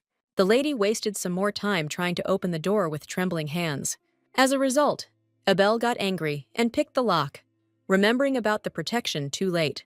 But Amand warned that his gift would make a loud noise when penetrated. At this time, the prince recalled the long story that happened between dragons and people. Each time it all ended in bloody wars, which the heir remembered well. But the last years passed surprisingly quietly, although the heir was secretly preparing for war. The scar on his face was a constant reminder of how terrifying the dragons had been when they had temporarily gone silent. His father was also seriously injured during the battle, which he remembered for the rest of his life. That is why he placed so much hope in young Bane, in whom he saw a wonderful heir. The guy was not prepared for the fact that his ceremony was scheduled for tomorrow, but the father was only happy for his son, who had grown up to be such a worthy contender for the throne. He even allowed Rakim to invite the very lady whom the empress disliked so much. The emperor understood human emotions well, So he saw that Bane fell in love with that lady. No matter how much the boy denied his feelings, from that moment on, it was all useless for his father. Because of his ugly appearance, the heir often didn't even try to communicate with girls. At this time, the heroine was faced with an extremely difficult choice in her third life. In one hand, the girl held a magic ball, thoughtfully given to her by Aemond for protection, and next to the lady lay a beautiful necklace, which she had received from the prince not long ago. Ebel couldn't believe that there really were so many good men around her, but everything was complicated by the fact that Miss was not planning to get married anytime soon. Things were just getting better at her store, in part because of a new assistant named Holt. The lady was delighted with the guy Belle had picked up, as she herself was going on a trip. The fiery commoner infected everyone around him with his bright energy and kind smile. This man had already managed to save the heroine during one unpleasant situation with a client. As soon as Holt appeared next to the lady who came from Benyu, she no longer visited the store. But the heroine was only glad that there was one less bad person among her clients. Moreover, the new assistant was surprisingly good at handling advertising on the city streets, so Ebel just looked out the window impatiently, waiting for the long-awaited clients to arrive. It was only towards evening that the lady felt a strange emptiness inside and a desire to drink a latte. The heroine herself did not expect to feel longing for Aemond, whom she had not seen all day. This guy was still some unknown person to her, because he didn't say anything about himself.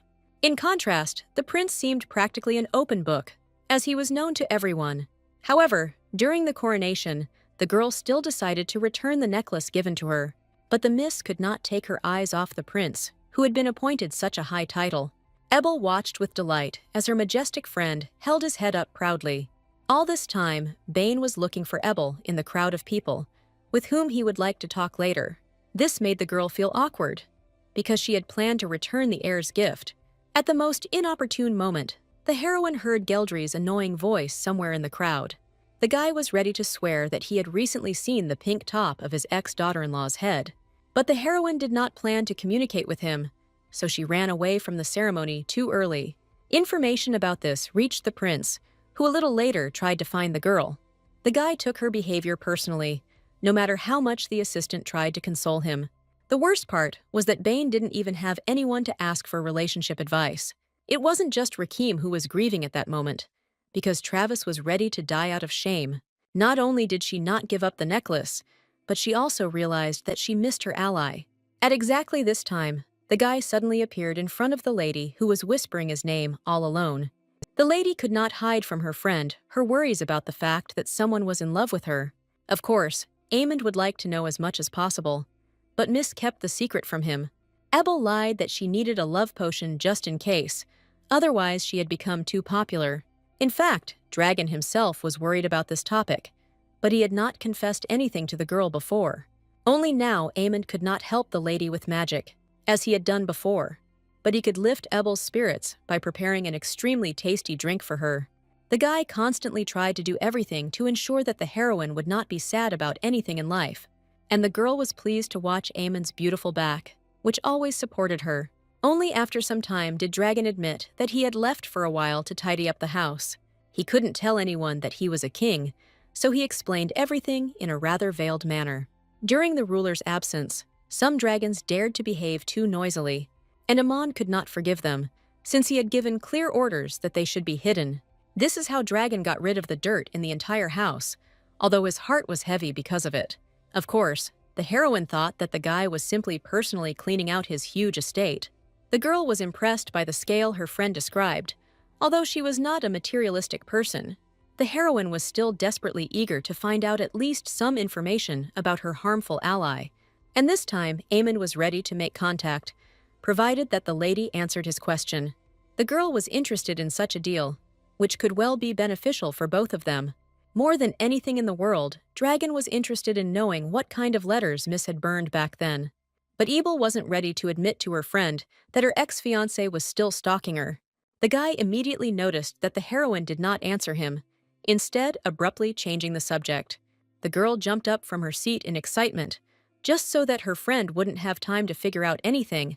This time, Aemond let the situation slide, although he really wanted to know the truth about the letters. But Ebel's moral composure was much more important to the guy, so he remained silent.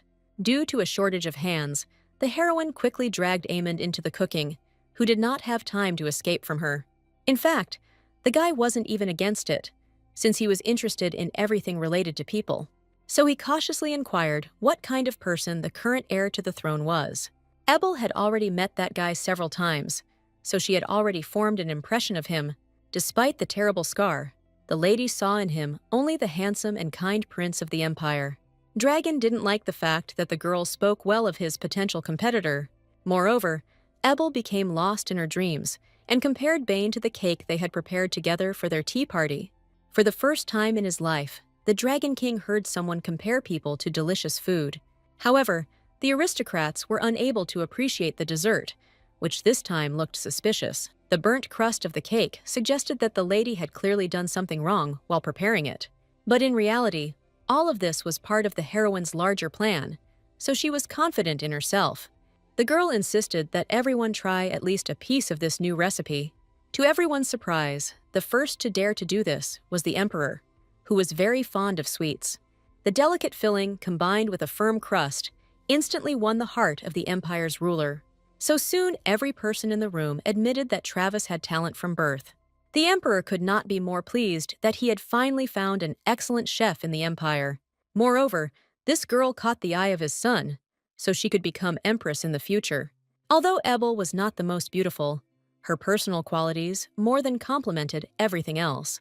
That is why the girl was firmly lodged in the head of the Dragon King, who often thought about her. Every time the guy ate sweets from the lady, he invariably smiled at his thoughts. Meanwhile, an incredibly large-scale ball was organized in honor of the prince's coronation. It was on this day that the heroine planned to return the necklace given to her to the heir. But at the most inopportune moment, the girl tripped, causing the gift to fly out of her hands. The fact that the necklace touched the ground and jingled quickly killed all the lady's hopes for luck. Ebel couldn't imagine a worse option, because she didn't want to be near the prince. But now she could not return to the heir the jewel that was in such a terrible condition. The girl did not have enough money to buy another similar necklace. At that very moment, the same stranger in the mysterious mask came to the girl's rescue. The guy noticed that Travis was very worried, so he immediately appeared next to her. But at first, the mist decided that this man wanted to dance with her again, for which there was no time. Now the only thing that worried Miss was that the necklace from the heir was smashed to pieces after the fall. Ebel was complaining just like that, but it turned out that her concerns reached the right person. It was all because this stranger had magic in his blood, so he handled it easily. This is how, in just a couple of seconds, the guy restored the expensive necklace to its original appearance. The girl's happiness knew no bounds, because now she could achieve justice for herself. Ebel needed to return the gift to the prince so that he would no longer lay claim to her. But the heroine remembered that at this meeting, the unknown man promised to tell her his mysterious name. It was just at that moment that the prince noticed the girl he had long wanted to talk to. So Bane approached the lady who, in his eyes, had been all alone all this time. In fact, the heroine would have preferred to avoid communication with Bane, as she was not ready for it. But before the girl could even blink, the mysterious stranger quickly disappeared somewhere. This is how Ebel found herself in a situation where she had to explain the return of the necklace. The girl stated that besides her, the prince must have many other beautiful candidates. It just turned out that all the other ladies were inevitably frightened by the face of the heir to the throne. That's why Bane became so attached to Ebel that she didn't show an ounce of fear in front of him. Gossip about the prince's bad character frightened people so much that they did not want to communicate. More than anything, the boy was afraid that Travis would join those who would be afraid of him. However, the girl could not lie to the prince, saying that from now on she hated him for his past. The silence between them dragged on, and with each passing second, the heir became more and more anxious. But his face brightened when Ebel admitted that she wasn't afraid after all. This is exactly the kind of wife the guy had been looking for all this time, and that is why he could not forget this girl. Due to the enormous amount of stress, the heroine eventually fell ill with a serious illness. She felt so bad that she couldn't even move a single finger. In her sleep, the girl constantly saw a familiar figure who was taking care of her. But the lady was in such a state that she was unable to recognize the face of the man in front of her. Only after a few days did Ebel gradually begin to come to her senses as the fever passed. The girl immediately noticed that her handsome ally had been keeping watch near her bed the whole time. Travis felt good knowing that the guy cared so much about her at any given moment. No matter how much the heroine resisted, she gradually opened her heart more and more to her friend. The reason for this was not only his incredible beauty, which was striking even in dreams. The main thing was that Amond not only remained handsome, but also helped her well. Of course, the guy opened his eyes at the most inopportune moment, so he heard all the compliments. Taken by surprise, the heroine threw a pillow at him, as she expected her friend to be asleep. But Dragon didn't even think of being offended, as he was completely struck down by fits of genuine laughter. Never before had the king managed to become so close to anyone that he wanted to continue communicating with them. But the guy couldn't forget that just recently the girl had a very high temperature. He handled her very carefully, making the lady feel like a little and sweet girl. It was obvious that of the two of them, Ebel would never have chosen the prince. It just turned out that Amond once again needed to leave the lady for a long time. This circumstance immediately set Travis back, and she no longer thought about the relationship. Every time the lady started hoping for a guy, he somehow disappeared from her life. The same thing happened with Amond, who did not warn anyone else about his imminent departure. Therefore, the heroine had to personally deal with disappointed customers because of this. Quite quickly, their entire collaboration seemed like just a sweet dream to the girl. Although Amond promised to write, Miss was still tired of his constant disappearances from her life. Therefore, she did not really expect letters from her friend, although she had already begun to miss him for a long time. The girl's sad state was quickly transmitted to Belle, who returned from her trip. The lady was so deep in thought that she began to devour her own goods without stopping. But these cookies still had to be sold to happy customers throughout the day. But the heroine was definitely able to convince that the new invention turned out to be excellent. Ebel was sad that she could not share the new sweet with Amond again. She was browsing through the merchandise until late at night, and therefore did not notice the uninvited guests in the store. The heroine rarely finished early, because now the demand for her food was growing. But today, she was unlucky, because the kidnappers were targeting the girl herself, and not the money. Usually, all of Ebel's robberies ended with temporary financial losses, along with the thief. However, the situation was completely different now, as Travis realized at the first glance at the enemies. The girl's first-class reaction was not long in coming, as she quickly ran away. Amond's gift never squeaked, as the lady herself had recently wrapped it tightly. Therefore, Ebel now had to save himself from unpleasant enemies. The guys were confident that they would easily catch the lady, who looked gentle and fragile. But in her past life, Travis had attended self-defense classes more than once. This is why the girl was able to easily repel the first wave of attacks from the robbers. Ebel was delighted with how skillfully she managed to handle the objects at hand. None of the men expected that the girl would be able to put up a fierce resistance when captured. This is all because Miss had developed good arm strength from constantly cooking with stretchy dough. But even for such a strong girl, 5 adults were too many. Therefore, the lady soon made an attempt to escape, just to somehow save herself. But if Ebel had a lot of strength, then she did not develop any speed during this time. So it was not at all surprising that the opponents were eventually able to catch the obstinate girl. Only after some time did the heroine come to her senses, discovering that she was in some kind of gloomy cave. The girl's head ached from the blow, as she had been knocked out rather roughly before the abduction. When Mrs. Vision returned, she realized that she had no idea what this place was. But what confused Ebel most was that a familiar silhouette was tied next to her. It was Geldry, who was kidnapped quite by accident, along with the owner of the candy store. The whole thing was that Benyu went to the girl at night to give her flowers, and he arrived at the exact moment when the robbers were just carrying the heroine out of the store. Of course, the guy couldn't ignore the fact that his beloved was kidnapped so rudely. Like a real ninja from the movies, she pounced on the boys, but didn't count their numbers. So Geldry quickly suffered the same fate as Ebel, no matter how much he wanted to help her. The guy woke up before the girl and felt ashamed that he had disgraced himself in front of her. But finally, Benyu had the opportunity to have a heart-to-heart talk with the lady who hadn't been listening to him. Even now, the heroine continued to turn away, not wanting to hear the guy's words, but his thoughts about how they were in love inevitably penetrated Travis's heart. And this predictably caused anger in the girl, who in the past had suffered so much because of the aristocrat. The lady could no longer believe the beautiful eyes of the marquise, who often ran after other girls. But while they were arguing, bandits appeared, so the boy and girl had to keep quiet. The kidnappers behaved arrogantly, as they were sure that no one would help their victims. It was not difficult to guess that Ebel and Geldry would now be sold on the secret market. The bandits were only glad that they had captured not only a girl without relatives. One of them even became interested in which of the guys would be offered the largest sum of money. Although Ebel was a famous confectioner, Geldry looked so handsome that his beauty could be painted. Therefore, the bandits did not know exactly which of the two would be more profitable financially. Suddenly, Benyu could not stand it any longer and began to demand that the robbers at least let the girl go. The guy was ready to sacrifice himself, just so that no one would lay a finger on Travis.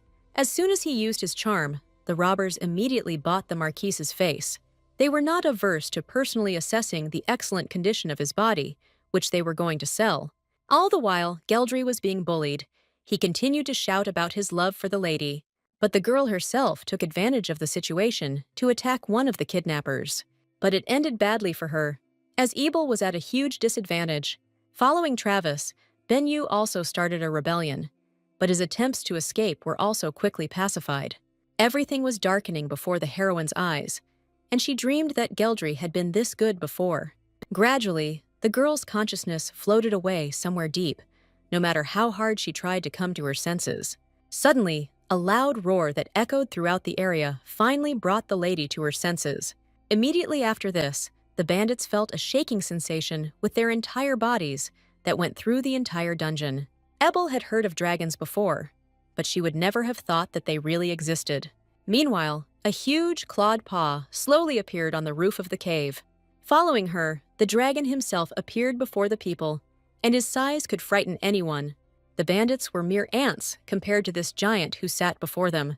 What outraged the lady most was that the thieves instantly forgot about their expensive goods. The girl had to watch as the guys ran away from the cursed cave as fast as they could. She couldn't untie herself, and as luck would have it, even Geldry didn't regain consciousness. Suddenly, the ropes were tenderly untied by the dragon, who did not want to harm the girl. But the aristocrat was even more surprised by the fact that this creature affectionately called her by name. The lady would never in her life have mistaken the voice that seemed to be coming from inside her head. The huge and menacing dragon no longer frightened Miss, despite all its strength and size. All because she unexpectedly recognized him as Amond, no matter how incredible it may sound. At first, the lady was so surprised that she couldn't even put a couple of words together, but she wasn't afraid of anything anymore. A moment later, Dragon carefully picked up the girl and carried her away from the cave. On his back, Ebel fell into a peaceful and deep sleep, as she did not feel the cold at all. Only the next morning, the heroine opened her eyes, but did not believe everything that had happened to her. The girl peacefully rolled over onto her other side, convincing herself that dragons did not exist. Suddenly, Travis realized that all this time, she had not been in her favorite bedroom at all. This realization made the girl jump up in place, looking around the rich furnishings of the room. A cheerful assistant, who could infect anyone with a good mood, ran up to her almost immediately. But Ebel was so confused that she almost didn't adopt the girl's gentle smile. This did not upset the maid, who, even alone, could talk for hours about anything. Only now did Travis notice that the lady had feathers coming out of her elbows, to which she merely laughed. As a result, the heroine could think of nothing better to do than decide that she was still asleep. But after a couple of minutes, the lady was already walking along the huge corridor together with a cheerful maid. The circumstances hinted to the girl that in fact everything around her was quite real. What bothered her most was the huge echo that carried any sound for many kilometers around.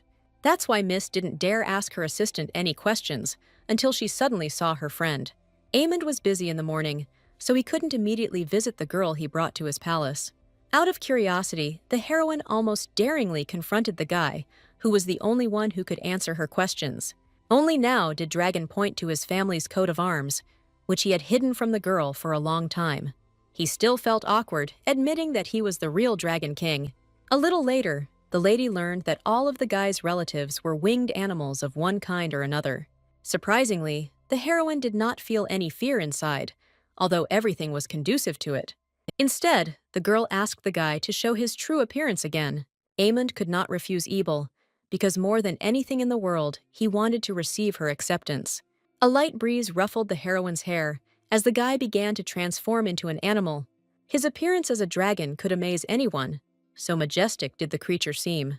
The lady immediately felt incredibly small and fragile compared to her friend.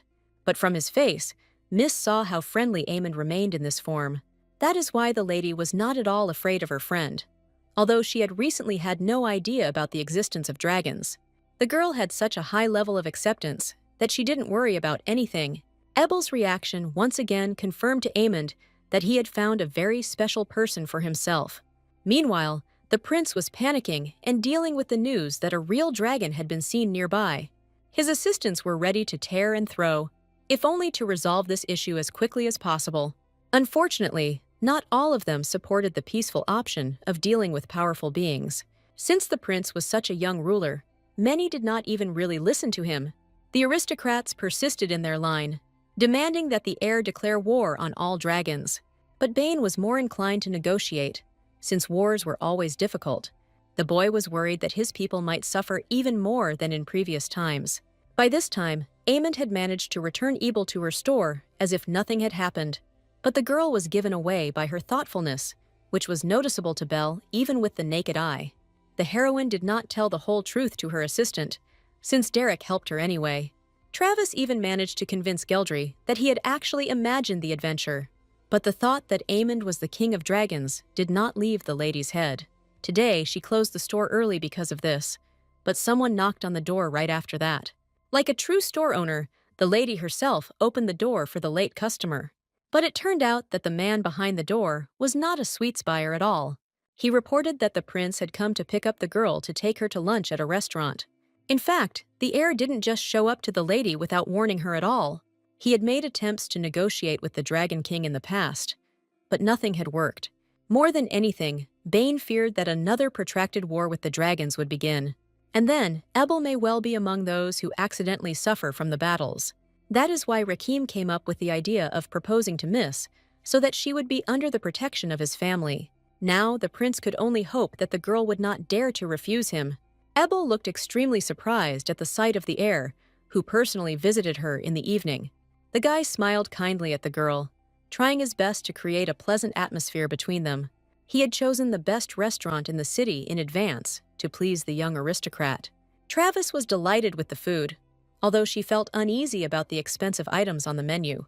However, the lady could not resist the food, the quality of which was beyond words. This place was completely under the control of the imperial family, so it was always at its best. Ebel immediately began to suspect that her friend had chosen this particular restaurant for a reason. Bane tried to keep the conversation going, so he revealed a lot of personal things about himself. He admitted that he was interested in cooking, which is why he invited the lady to the palace. The result was that they were now sitting together on a date in an expensive restaurant in the city. While the guy was noticeably nervous, the girl behaved relaxed until one important moment. To her surprise, she found an engagement ring with an expensive diamond in the ice cream. Only now did the heroine realize that the prince had come up with this way of proposing to her. The heir heard that something similar was popular in other countries, so he did it.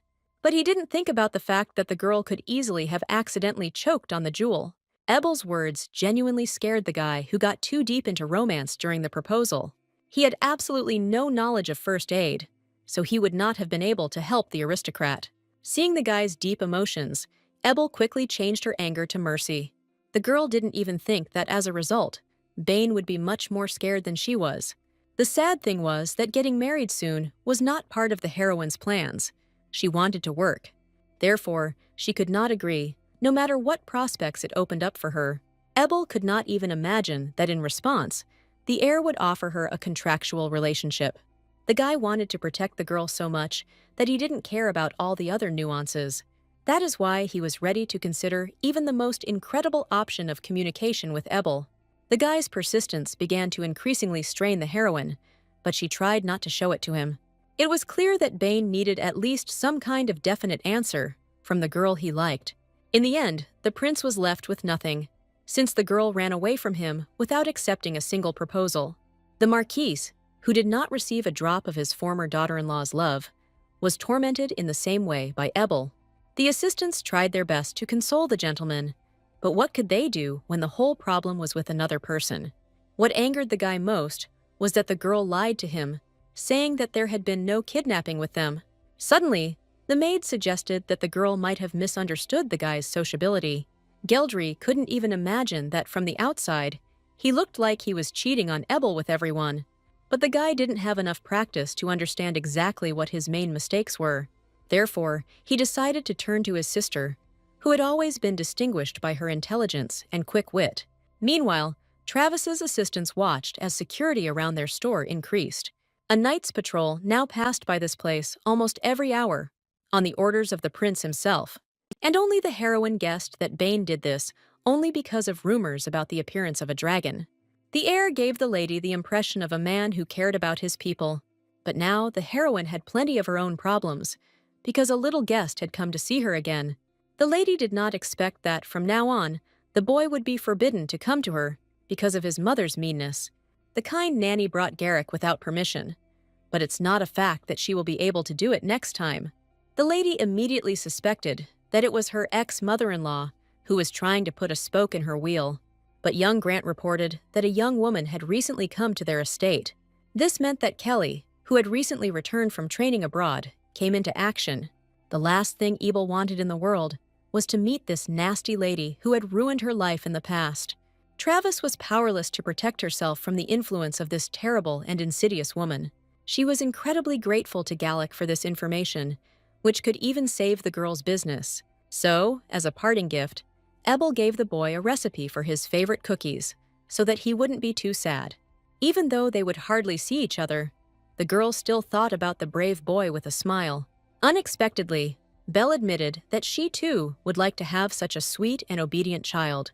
This made Ebel understand that her assistant had recently become pregnant by her husband, which she was very happy about.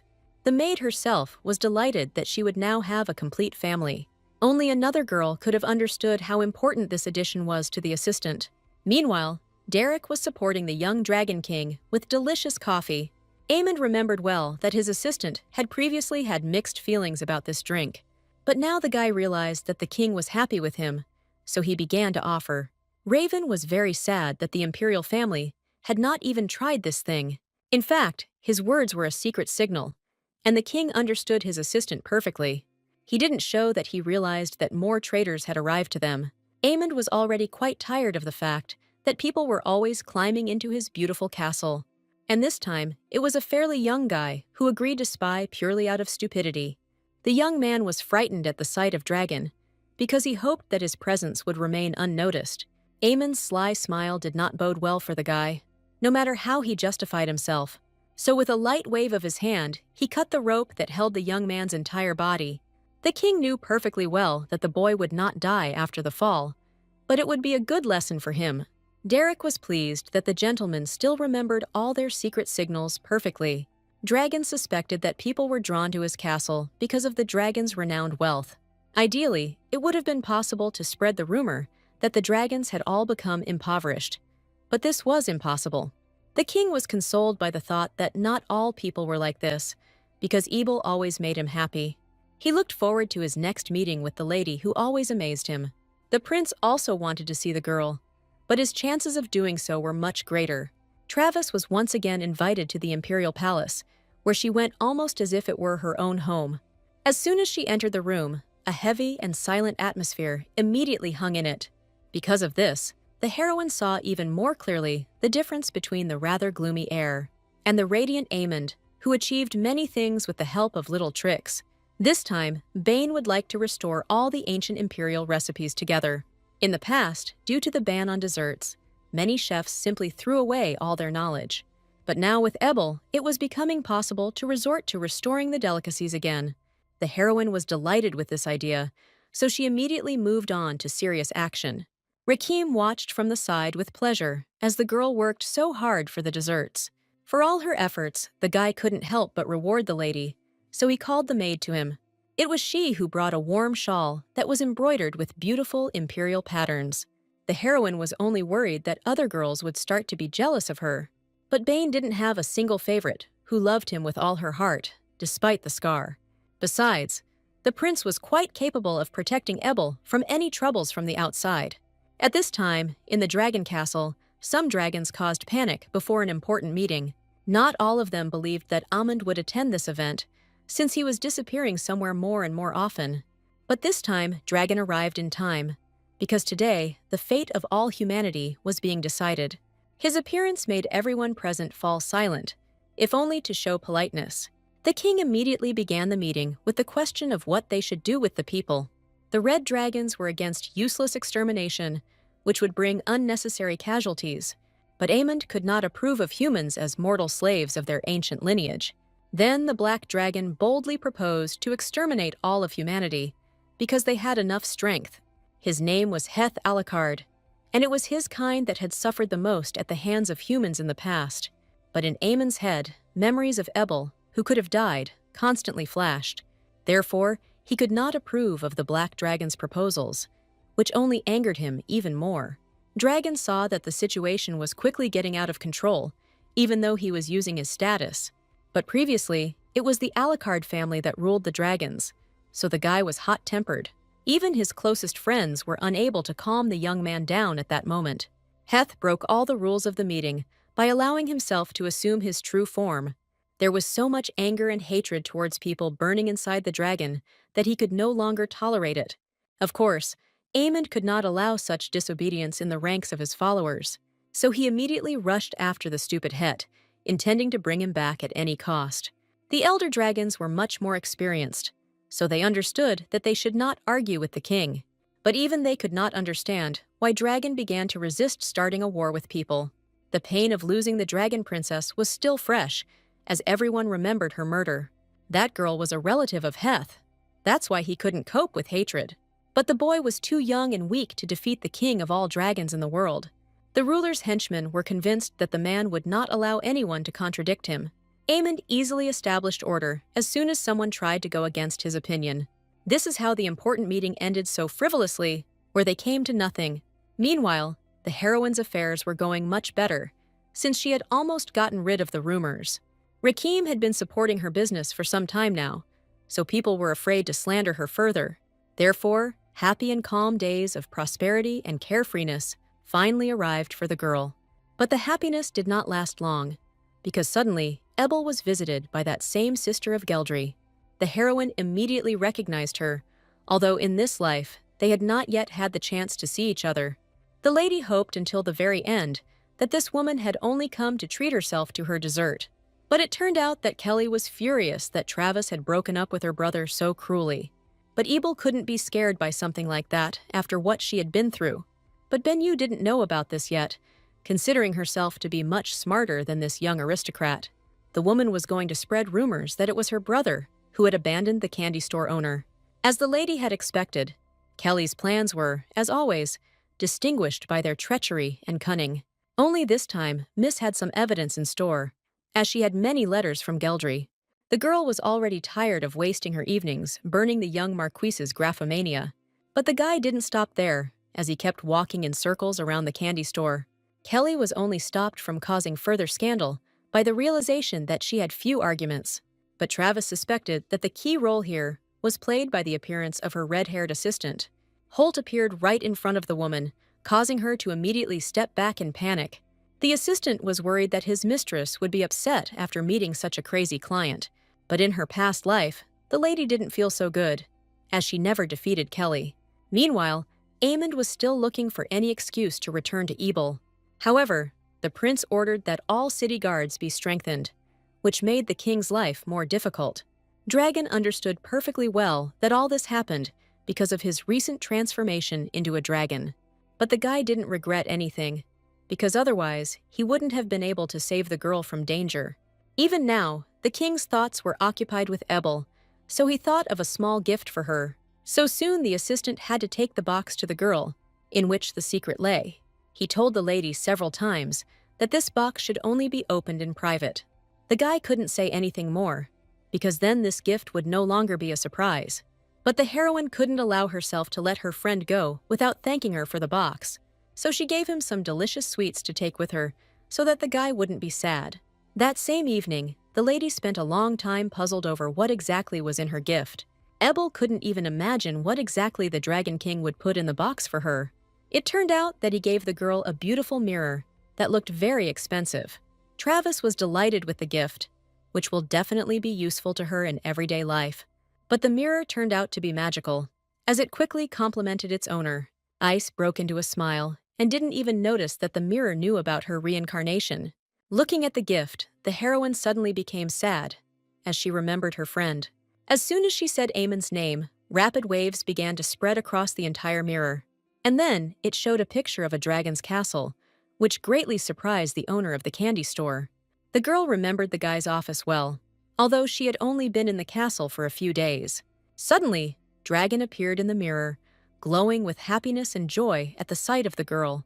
Ebel couldn't believe that such magical technologies existed in this world. She was very embarrassed when she heard that the guy had been missing her very much all this time. In the girl's opinion, it would have been better if Amond had arrived in person rather than come up with such tricks. However, now Dragon had to fulfill his duties, so he could not leave. But the guy was able to appear in front of the mirror at any time to talk to his girlfriend. This is how, even at a distance, Ebel and Amond found opportunities to communicate with each other. They had no idea that at that moment Bane was suffering from loneliness and fear of dragons. The memories of how he got the scar were forever deeply ingrained in the heir's mind. He was afraid that if a full-scale war broke out, Ebel's store would have to close. But for now, the heroine had no idea about anything like that, so she enjoyed cooking. The girl worked together with her assistant from early morning to create a new and unique taste. Even from her first life, Ebel remembered well the recipe for an airy and sweet dessert. And as a result, she created a tiramisu that many pastry chefs would envy. The assistants were delighted with the skills of their mistress, who once again amazed their hearts. But today, the weather was so terrible that it was useless to wait for buyers. However, the lady noticed a lonely old woman on the street, who had clearly been wet in the rain for a long time. Grandma's gaze was so empty, as if she was looking for something she had lost many years ago. Ebel always trusted the local old ladies, because they were always her best customers, so Travis couldn't pass by the woman who had been drenched in the rain for a long time. It turned out that all this time, the old woman in the middle of the street was trying to find someone close to her, but visibility was so poor due to the rain that Miss suggested we wait at her place. So the lady brought the old woman into her shop, although she had no idea what to do with her. This grandmother couldn't even say her name, but she kept demanding more and more sweets. Before it was too late, Ebel sent Holt to the police, as the lady had clearly disappeared. But the old woman was not at all sad about losing all her loved ones in the rain. She demanded a huge amount of sweets, and somehow they all fit inside her. Only a few hours later, the neat girl came running for her lost mother, but the old woman immediately became hysterical because she wanted to see her beautiful daughter. But the whole point was that this lady was the daughter of such a crazy woman. Since her mother was diagnosed, Kadisha has been looking after her day and night. Ebel saw that the unknown aristocrat could not cope with her mother. Then the heroine resorted to trickery, because delicious sweets could console anyone. She sacrificed the very tiramisu she had been working on all morning for this task. But the result was even better, because the smile on the old woman's face knew no bounds. The grandmother instantly calmed down, because she was no longer worried about the people around her. For the first time in a long time, she smiled cheerfully, and even allowed herself to be led away calmly. In fact, Kadisha hadn't seen her mother in such a joyful state for a long time, so she even allocated too much money for the heroine, which the lady did not want to take. But the woman insisted that the candy store owner accept her gratitude. For Kadisha, her mother's peace of mind was many times more important than all this huge amount of money. And now the woman was incredibly grateful to Ebel for not leaving the old woman out in the rain. At this time, Kelly was preparing another trap for Travis, wanting to take revenge on her for everything. For her plans, Madame ruthlessly used her brother, who was ready to do anything for his beloved. But the older sister did not allow Geldry to act thoughtlessly, so that he would not ruin anything. So the Marquis had no choice but to listen to his wise and experienced relative.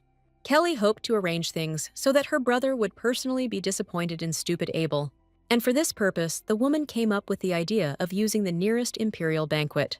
She knew better than anyone how quickly rumors could spread during such events.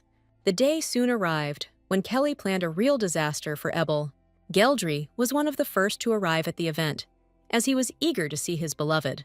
He happily told everyone around him that Travis actually regretted breaking up the wedding. That's why the guy hoped to get back the girl today, who also had feelings for him.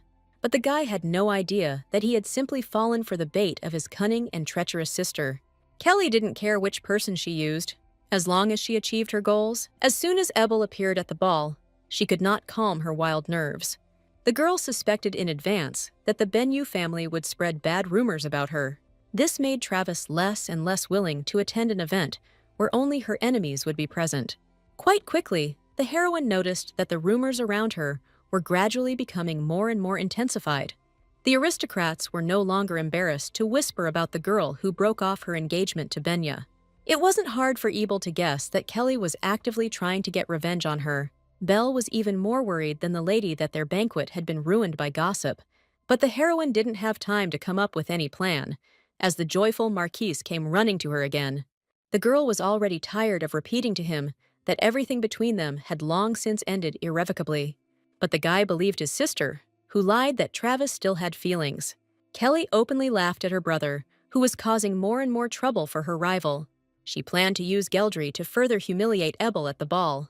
Therefore, before the heroine could even blink, she found herself in the very center of unpleasant events. But then, a noble aristocrat who was close to the emperor came to the girl's aid. The lady did not immediately remember that she had seen this lady when she picked up her sick mother. But the other guests immediately recognized Kadisha Irene, who belonged to a noble family. Even Ebel knew that Irene's family had remained a support for the ruler for many years. They occupied important positions, but tried not to reveal their identities to everyone. So Travis had no idea that she had helped such a famous woman that evening. And Kadisha reciprocated the lady's feelings, since she defended her honor before all people. The heroine couldn't have come up with a better revenge, since no one would listen to Kelly anymore. Now, Sister Benyu's only hope was to attract the emperor's attention. The woman was confident that Bane would not be able to resist her beauty and charm. Only stupid Geldry could have ruined everything by deciding to start a showdown with his sister right here. The guy was deeply offended because his relative had rudely lied to him. Once again, Kelly shifted all the blame onto Ebel, claiming that she had simply deceived her too. But the Marquise was no longer inclined to believe the words of his sister, who had not lived up to his expectations. So suddenly, Kelly was left without the support of her brother, who always helped her. The woman could not bear such humiliation, so she urgently needed an heir. But she didn't expect that Bane would also fall under the influence of the modest shop owner. The prince looked at the girl with such love that it was clear that he would take her side. So Kelly lost on all fronts, although she expected to emerge victorious today. But Ebel was expecting a pleasant conversation with Rakim, who amazed everyone with his vast knowledge. The guy remembered quite a lot about his possessions, because he tried to protect them. That's why Bane was ready to answer any question the girl had about the imperial palace. But the lady turned out to be unpredictable, because she wanted to know how many rooms there were in the palace. This is precisely the kind of information that the prince, who boasted of his extensive knowledge, did not possess. In fact, the heroine did not plan to get closer to Bane, but she could not leave him. Instead, Abel kept her eyes peeled for the mysterious masked stranger, and soon he really did appear in front of the girl, even though she was walking with the prince. The stranger deliberately stood at a distance from the heir, because they were in fact enemies. Although Bane did not recognize the man, he immediately grabbed his weapon with apprehension. But Armand, and it was he, was not taken aback by such a tense greeting. He did not miss the opportunity to laugh at the prince, who was much more frightened than the girl. But Dragon had chosen the situation incorrectly, because the lady could not leave an heir. Therefore, to avoid a fight between the two acquaintances, this time mischose Bane. The Dragon King could not reveal himself, no matter how much he wanted to for the girl's sake. But his hint that one guy was waiting for a lady completely revealed the personality to Ebel. Only now did Travis realize that this unknown person had always reminded her of Aemond. But Dragon could no longer stay for the conversation, for he was afraid of provoking the prince. With the help of magic, he disappeared into thin air as easily as if he had never been there. But the heroine's adventures did not end there, because Geldry found her again. Moreover, This time, the Marquis crossed all acceptable boundaries with his desire to talk. Benyu was unlucky, because next to the girl, there was a prince who would not tolerate such treatment. Bane's face burned with rage, because the aristocrat was so furiously pestering poor Ebel. Only thanks to the prince was the heroine able to get rid of the guy who had become annoying to her. However, Geldry could not remain silent, because he sincerely loved the girl who almost became his wife. His words were the last straw for Travis, who didn't believe a single word the guy said. She remembered very well how in his past life, Benyu had run after many girls around. Their relationship was so close that they were just a little short of kissing. So Ebel was tired of the fact that she was constantly suffering from pain in her relationship with the Marquise. At that time, the girl still believed in happiness from love, but she found herself completely trampled by her beloved. The worst part was that Geldry had no idea what exactly Travis was shouting at him about. All these events happened to the previous lady, so only she remembered them.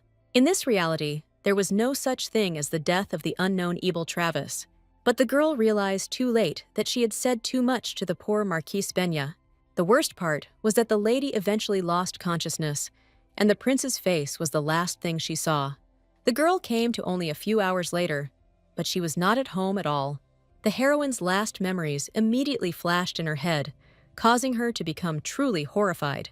But what bothered Ebel most was that the prince had been anxiously standing near her bed the whole time. Out of shame and disgrace, the girl hid under the blanket. But even this gesture could not save her. In fact, Bane had no intention of scolding the lady for losing her temper recently. The guy was always an understanding person, so he supported everyone in difficult times. So Ebel was finally able to confess to him that she had planned to become the Marquise's wife. But now this was long in the past, because the lady had completely different plans. The prince was bothered by the fact that Geldry looked as if he was telling him the truth about not cheating. But at the same time, it didn't seem to him that Ebel was lying, although their stories were radically different from each other. However, the guy didn't ask the girl, who was already stressed, anything. He promised to bring something warm before the lady returned to her home. Only now did Ebel realize that she couldn't have made it to the bed because she was unconscious.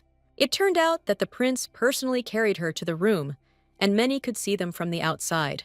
This circumstance deeply embarrassed the heroine, who would not have wanted such gossip.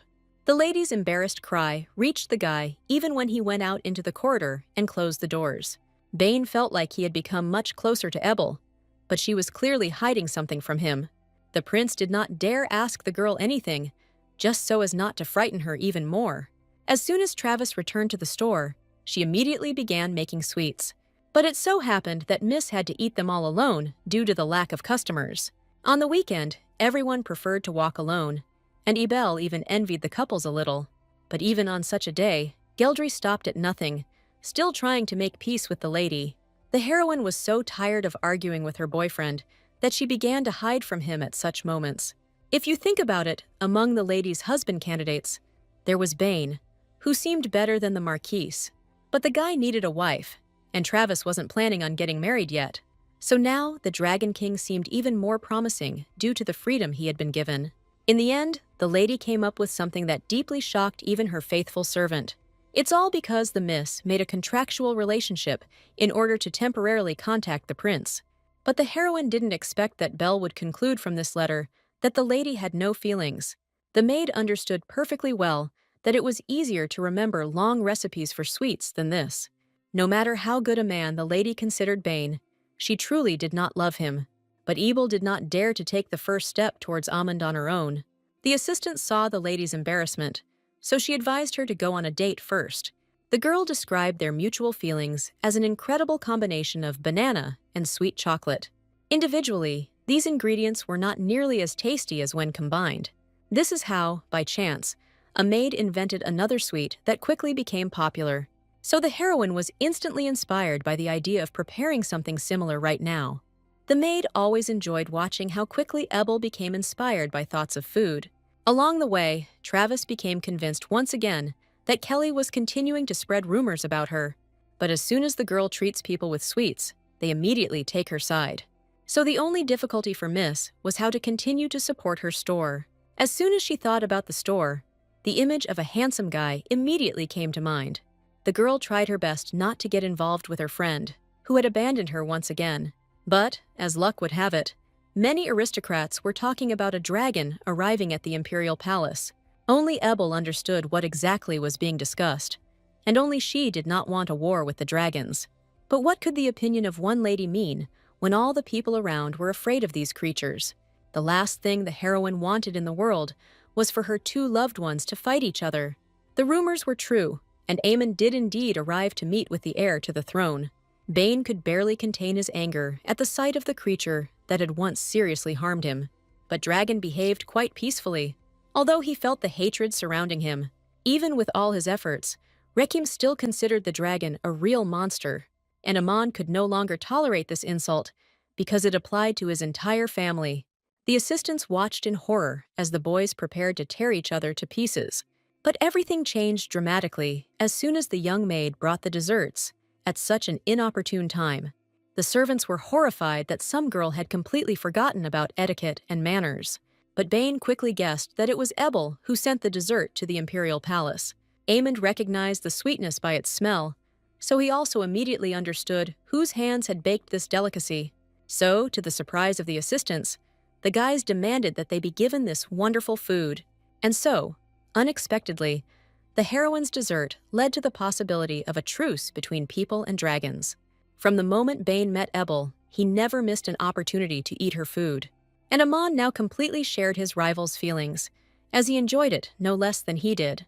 Who would have thought that it would be so easy to reconcile two such different people?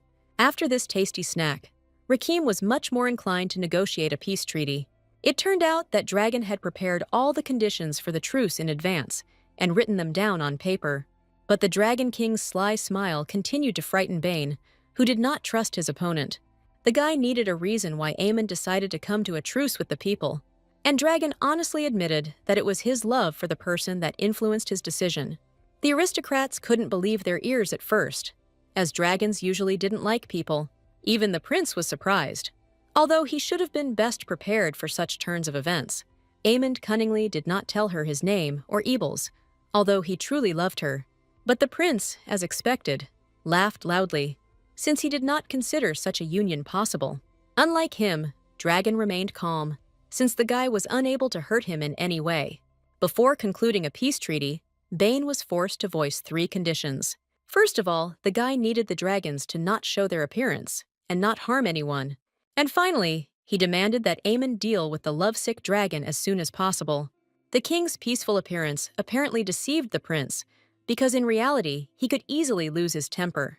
A shiver of terror ran down Rakim's spine as he realized he was just one step away from death. A terrible past flashed through the boy's mind when one dragon left him this scar. Then the heir desperately defended his possessions from the creature that suddenly attacked them. This dragon was so huge and strong that it was impossible to defeat it. But Bane had nowhere to retreat, because behind him were badly wounded knights. So it was at that moment that he received this terrible scar that will stay with him for the rest of his life. Aemon knew this story well, and with its help, he suppressed all the spirit of the heir. It may have been cruel, but otherwise the boy would have continued his useless resistance. But now Bane suddenly became quiet, because he realized how wrong he was in this situation. To smooth things over, Aemon recalled that he actually respected the heir to the throne.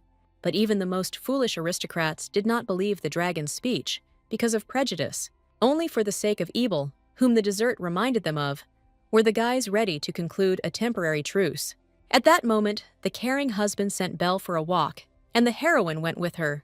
Travis was genuinely happy for her friend, who seemed so happily married.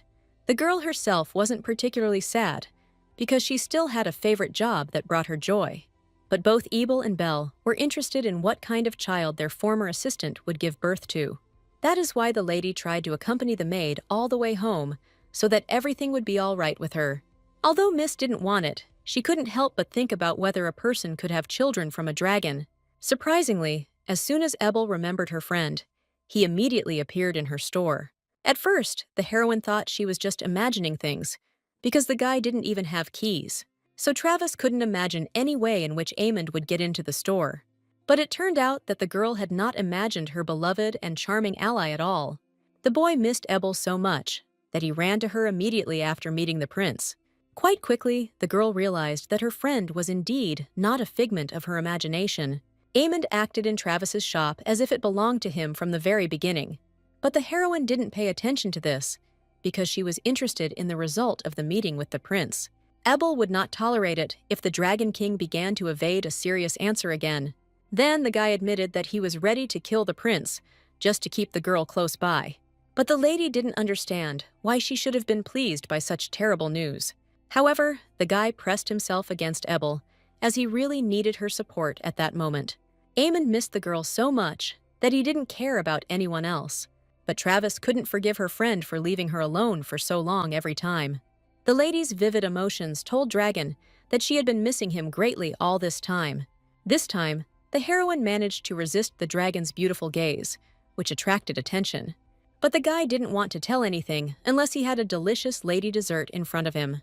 Amond really wanted to get the girl's attention with all his might, so he was deliberately being mean. Ebel had no choice but to offer his friend one of the best desserts. But even then the dragon did not calm down, because he wanted the miss to personally feed him with a spoon.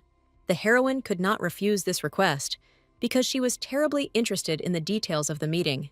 So Travis obediently began to feed the guy, who promised to tell her everything. The lady was eager to know everything about how things were currently going between dragons and humans. And it turned out that neither the prince nor the king wanted the girl's shop to close because of the war. Miss had no idea that she had accidentally become the reason for the enemies to make peace, but she still had to feed the cunning dragon if she wanted to hear the rest of the story. Only now did she learn that people had been illegally trying to enter the dragon castle all this time. Even the lady could see how many problems this greedy attitude of the people caused.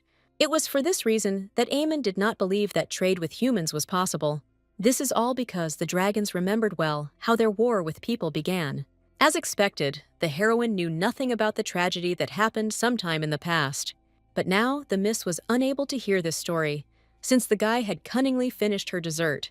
The Dragon King was ready to continue communicating with the lady, even despite the lack of sweets. The compliments from her friend increasingly embarrassed the girl, who was not ready for this. This time, Dragon didn't hide his feelings for Ebel, as he was tired of holding himself back. And for the first time, the heroine realized that she could talk endlessly with this handsome guy. Only now did she realize that love was much more beautiful than the girl had imagined. Travis had always run from feelings before, but who could refuse such a beautiful dragon? The guy considered every little thing ideal in the lady, and honestly told her about it at such a moment. There could not have been a better time to declare his love, so Amond did not hesitate, and Ebel answered him with consent, since she was completely immersed in romantic feelings. All this time, the lady tried to come up with a contractual relationship, but it was no longer needed. From now on, Miss had once and for all decided what kind of partner she wanted to see by her side. At that moment, everything became unimportant for the girl, whose feelings turned out to be mutual. Now that the Dragon King was sure that he was loved, nothing was impossible for him. It seemed that the happiness of the dragon and the man knew no bounds, despite the difference in their species. That's how quickly the heroine forgot about all her plans, because even business no longer worried her. From that moment on, Amond moved completely into his beloved store to help her. Belle was delighted with the new pairing, although she had no idea about Dragon's identity. But the maid was satisfied with the fact that her mistress had finally allowed herself to experience feelings. With her compliments, the assistant earned the trust of the king, who did not like all people. But Belle still didn't understand why the guy separated people into a separate category. However, she didn't have time for these thoughts, because the store opening was soon to take place. As usual, Ebel couldn't even take a break due to the incredible popularity of her store. But the girl was only happy about the huge influx of customers who liked her sweets. In the meantime, the lady again heard questions about why the war with the dragons began. The girl still hasn't found an answer to the question of what tragedy happened in the distant past. In the imperial palace, the fact that Amond had agreed to a truce was also actively discussed. No matter how much the prince wanted to exterminate the dragons, the lives of people were his priority. So Bane steadfastly endured criticism from assistants who were unhappy with this decision. All the aristocrats considered dragons to be truly evil because they remembered how terrible they were. So even the wisest people could not forgive these creatures that were stronger than them. So Rakim had to be reminded that it was he who made decisions regarding the empire. Only in this way did Duke Gerard finally remain silent, although he was against peace with the terrible creatures. The man realized that if he wanted to do things his way, he would have to act secretly. Naturally, the Duke complained to the Emperor about the decisions of his young and willful son.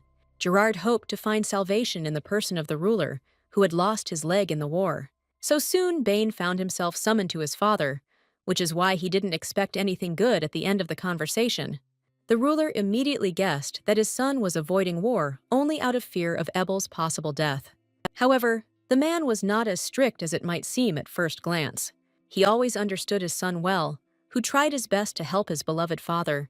As a child, the boy promised that he would definitely exterminate all the dragons to avenge his family. But now Bane had other priorities, so he couldn't afford war. Surprisingly, the ruler allowed Ebel to become empress if she could pass the training. The prince could not believe that his father took his side and did not ignore his son's feelings. But the heroine wasn't thrilled that she had to learn palace etiquette. Never before had the girl encountered so many rules and norms of behavior. Bane had no other choice, as this was the only way to maintain peace with the dragons. The girl could not admit to the prince that she was already in love with a real dragon, and not just any ordinary one, but the king himself, who often came to visit her. Therefore, the lady could never confess to the prince who her lover really was. The last thing a girl would want in the world is to have such problems because of her love for a guy. Ebel could not ignore the heir's request, because it directly concerned the world. Bane would never have resorted to Travis's help if he had had the chance. But in the current situation, he urgently needed to convince his father to continue to support his decision. So the heroine made concessions and agreed to sign a contract, albeit for only a month. This was already enough for the guy, who was afraid of being refused because of such a difficult request. But Bane didn't expect the girl to admit that she already had a loved one. Ebel had no intention of lying about her feelings, as she was no longer ashamed of love. Rakim could not resist and tried to find out if he happened to know this wonderful man. Although it was clear from the start that the guy had gone too far, as he was interfering in the girl's personal life. As a result, Ebel quickly changed the topic to signing the contract, which was much more pleasant for her than talking about her beloved. Until now, the lady could not believe that she was now saving the world by intending to study imperial etiquette. Despite her second reincarnation, the girl did not know her future, so she acted at random. At first, according to the contract, the guy and the girl will behave like a real couple in love. But after just a month, Bane was willing to quarrel so that the reason why they eventually broke up would be clear. This performance should be enough for the ruler to believe in the sincerity of his son. No matter how sad Rakim was, he had no right to pester a lady who was already in love. The guy could only hope that in 1 month, he would be able to attract the miss's attention. But Bane knew perfectly well how small his chances were of winning the love of the girl he liked. In his dreams, Ebel was supposed to become his wife, but this conversation was destined to happen, all because the girl was in love with Aemond, to whom she told about her contract with the prince. Of course, the guy wasn't thrilled that his girlfriend was already in contact with another guy. The Dragon King put in all his effort for this picnic, but ended up receiving such a cruel confession. No matter how Ebel ran away from her beloved, who would only play this role temporarily, he could not help but be jealous of her. Travis herself was well aware of how pathetic all her excuses sounded in this strange situation.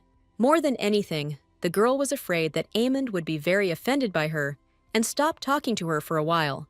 But it turned out that the king had decided to deal with Bane, just so that his beloved would not suffer. But the lady didn't need that kind of help, so she pulled the guy towards her. Only now did the heroine realize that the cunning dragon had once again taken advantage of her emotions. This is all because the guy initially wanted to approach the lady, but did not dare to do it himself. But now that Ebel had personally drawn him to her, Aemond had the right to do everything, and he happily kissed his beloved girl, enjoying the moments that they were together. With each kiss, Travis's blush grew brighter, but it seemed to bother Dragon. The guy only rejoiced even more when he saw that all his actions were pleasing to the girl. They gave themselves completely to each other's company, while such a peaceful opportunity existed.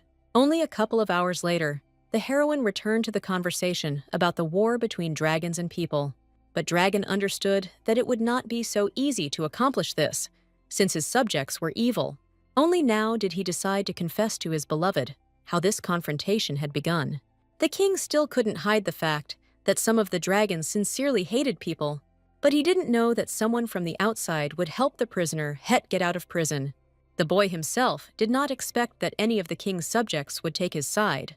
He spent a long time in prison after his crazy behavior at a public meeting.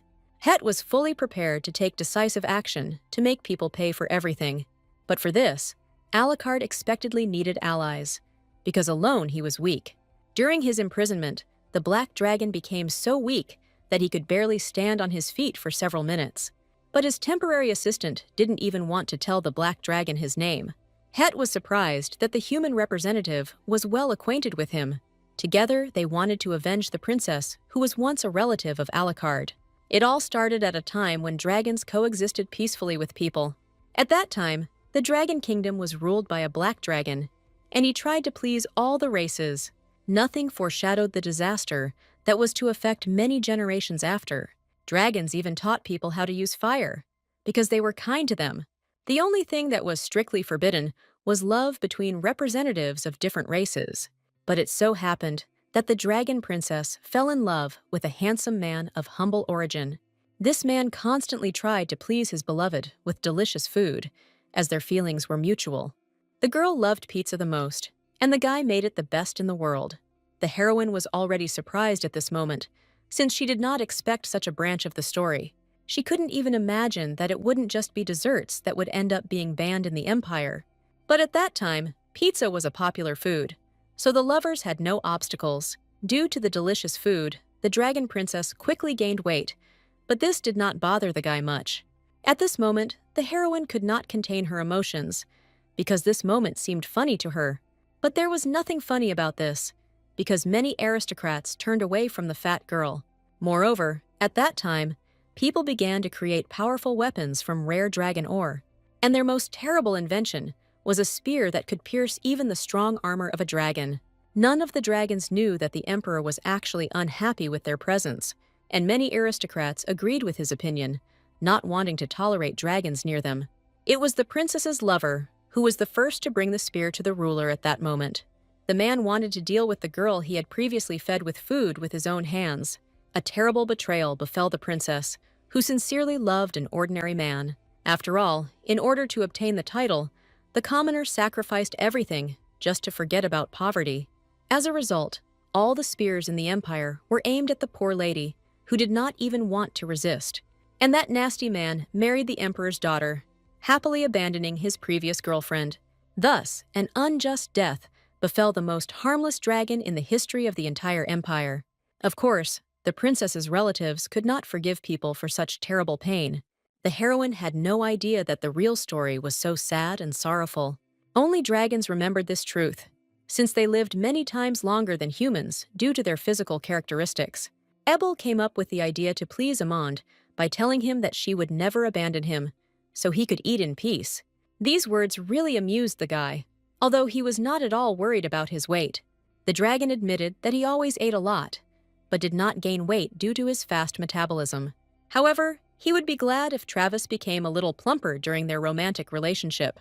But the girl had no plans to gain weight, as she liked her figure the way it was. While they were chatting pleasantly, the story was gaining momentum, turning in a bad direction. Het was abandoned by his savior, so he wandered the streets for a long time, dying of hunger and fatigue. And by chance, he passed out right in front of Kelly, who at first frowned. The girl didn't really like beggars, especially when they entered her own territory. But this guy seemed so handsome to Benyu that she couldn't ignore him. When Het woke up, he couldn't immediately understand what kind of rich place he found himself in. He was lucky, and Kelly was just there to greet him when he woke up. The women brought some food with them to appease such a handsome beggar. She was always attracted to looks, so she couldn't take her eyes off the unknown guy. It was immediately clear that Alucard was even more beautiful than the popular Geldry, so Kelly quickly found herself enchanted, even though she didn't notice the nuance herself. But the food that Benyu brought with her was too disgusting for Het. His character always left much to be desired. And in this, he was very similar to Kelly. The guy had no idea that now he wouldn't be able to escape from this insidious woman so easily. The lady had already decided for herself that it would be nice to make the mysterious stranger a servant. The fact that the guy allegedly lost his memory was only to the advantage of the resourceful aristocrat, but the woman had no idea that Het was actually just waiting for the right moment to attack. He had a recurring nightmare of his poor relative screaming in agony from terrible pain. At that moment, all the dragons were far away, so no one could help the kind and sweet princess. Until now, the guilt for what happened tormented Alucard, although at that moment he was not yet born.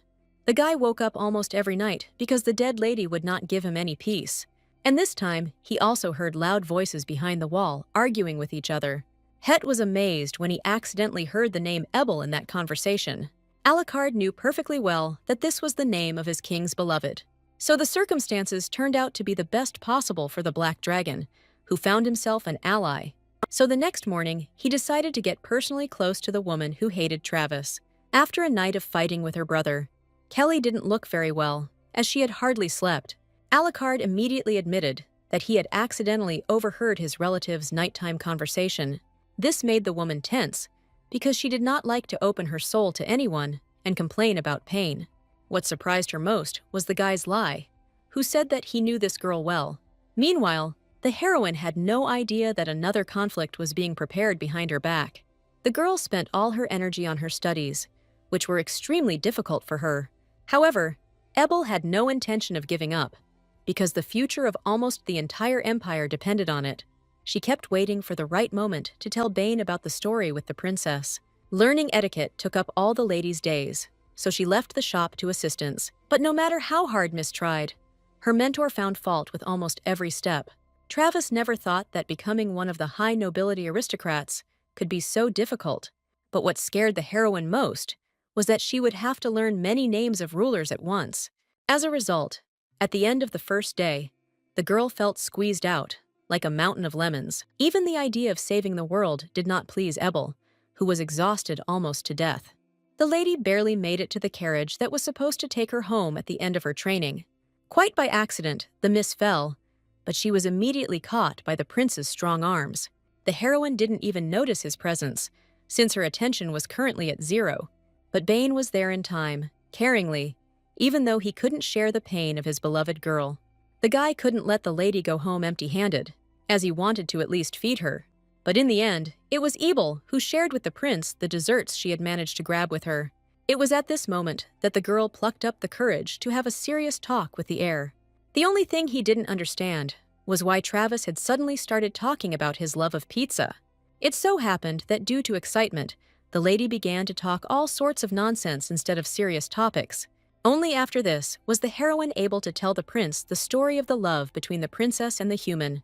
She did not forget to mention how tragically this relationship between the races ended. Bane was left puzzled by this story, as he had never heard of such a confrontation.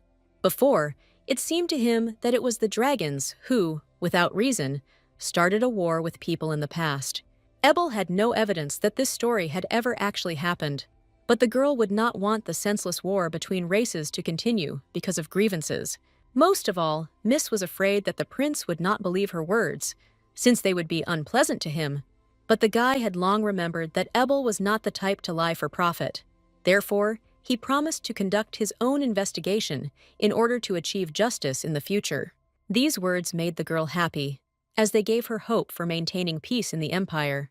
She tried her best to make sure that her friends no longer had to fight each other, but the lady had no idea that her actions only hindered the insidious Duke Gerard. He increasingly hated Travis, who was constantly throwing spokes in his wheels at random. It was this aristocrat who was responsible for cultivating hatred in the Black Dragon, releasing him, and he was the one who ordered an urgent search for dragon ore throughout the empire once again. He had placed so much hope in Het, who was now chatting pleasantly with one of the aristocrats. The guy tried his best to seduce Kelly by talking about how terrible Abel was. He even lied about having once worked for Travis, and this was what most irritated the vengeful Kelly. The woman was uncomfortable with any mention of the store owner, whom she had not been able to win over. But now she saw before her a man who had suffered no less than she had. So Benyu was once again determined to do everything possible to ensure that Ebel was left with nothing. Het had his own reasons for hating Travis, who had changed the Dragon King beyond recognition. Aemond would never have agreed to a truce before, if he had not met this girl. So more than anything in the world, Alucard wished for a terrible death for the lady who had interfered with his plans. That is why he was willing to cooperate with the man, just to achieve his goal. The consequences of their plan were soon discovered by Belle, who was unable to find any cooking ingredients. It turned out that none of the farms could supply milk due to sudden problems with the cows. Unlike her assistant, the heroine immediately understood who could be behind such a terrible deed. The lady had little choice, but right now she could not take revenge on her opponents at random. The first thing Ebel did was to personally go to the farms, which were in terrible condition. It really was as if the cows all got sick at once, and this affected even small production facilities. The girl had no idea what caused such a widespread disease among animals. She felt sorry for the cows, because misunderstood that she was indirectly to blame for this. The farmers had a lot of experience in treatment, but even they could not do anything. However, the heroine had no intention of sitting still, and it wasn't just about her candy store. The first thing she did was turn to Amond, who was skilled in various kinds of magic, for help.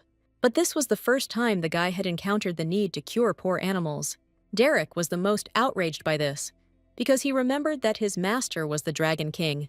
Unlike his assistant, Dragon saw nothing wrong with helping his beloved lady. Plus, it was a great opportunity for the guy to ask for a little praise for himself. Amond gave Ebel a clear hint as to what kind of payment he would require for his help. For the sake of saving animals, Miss was ready to kiss her beloved, if only it would help. That's how easily and quickly she got a restoration potion that saved her from any illness. The girl did not hesitate, although she partly wanted to keep it for herself for the future. However, the cows were much more important now, because the lady could not allow them to suffer any longer. As a result, the heroine's days only became even harder, because the training did not stop for a second. Each time the prince saw the girl off, he saw how difficult etiquette was for her. Bane never missed an opportunity to talk to the lady in the hope that she would pay attention to him. The heir did not fully understand Ebel's difficult situation, since he had been studying etiquette since childhood.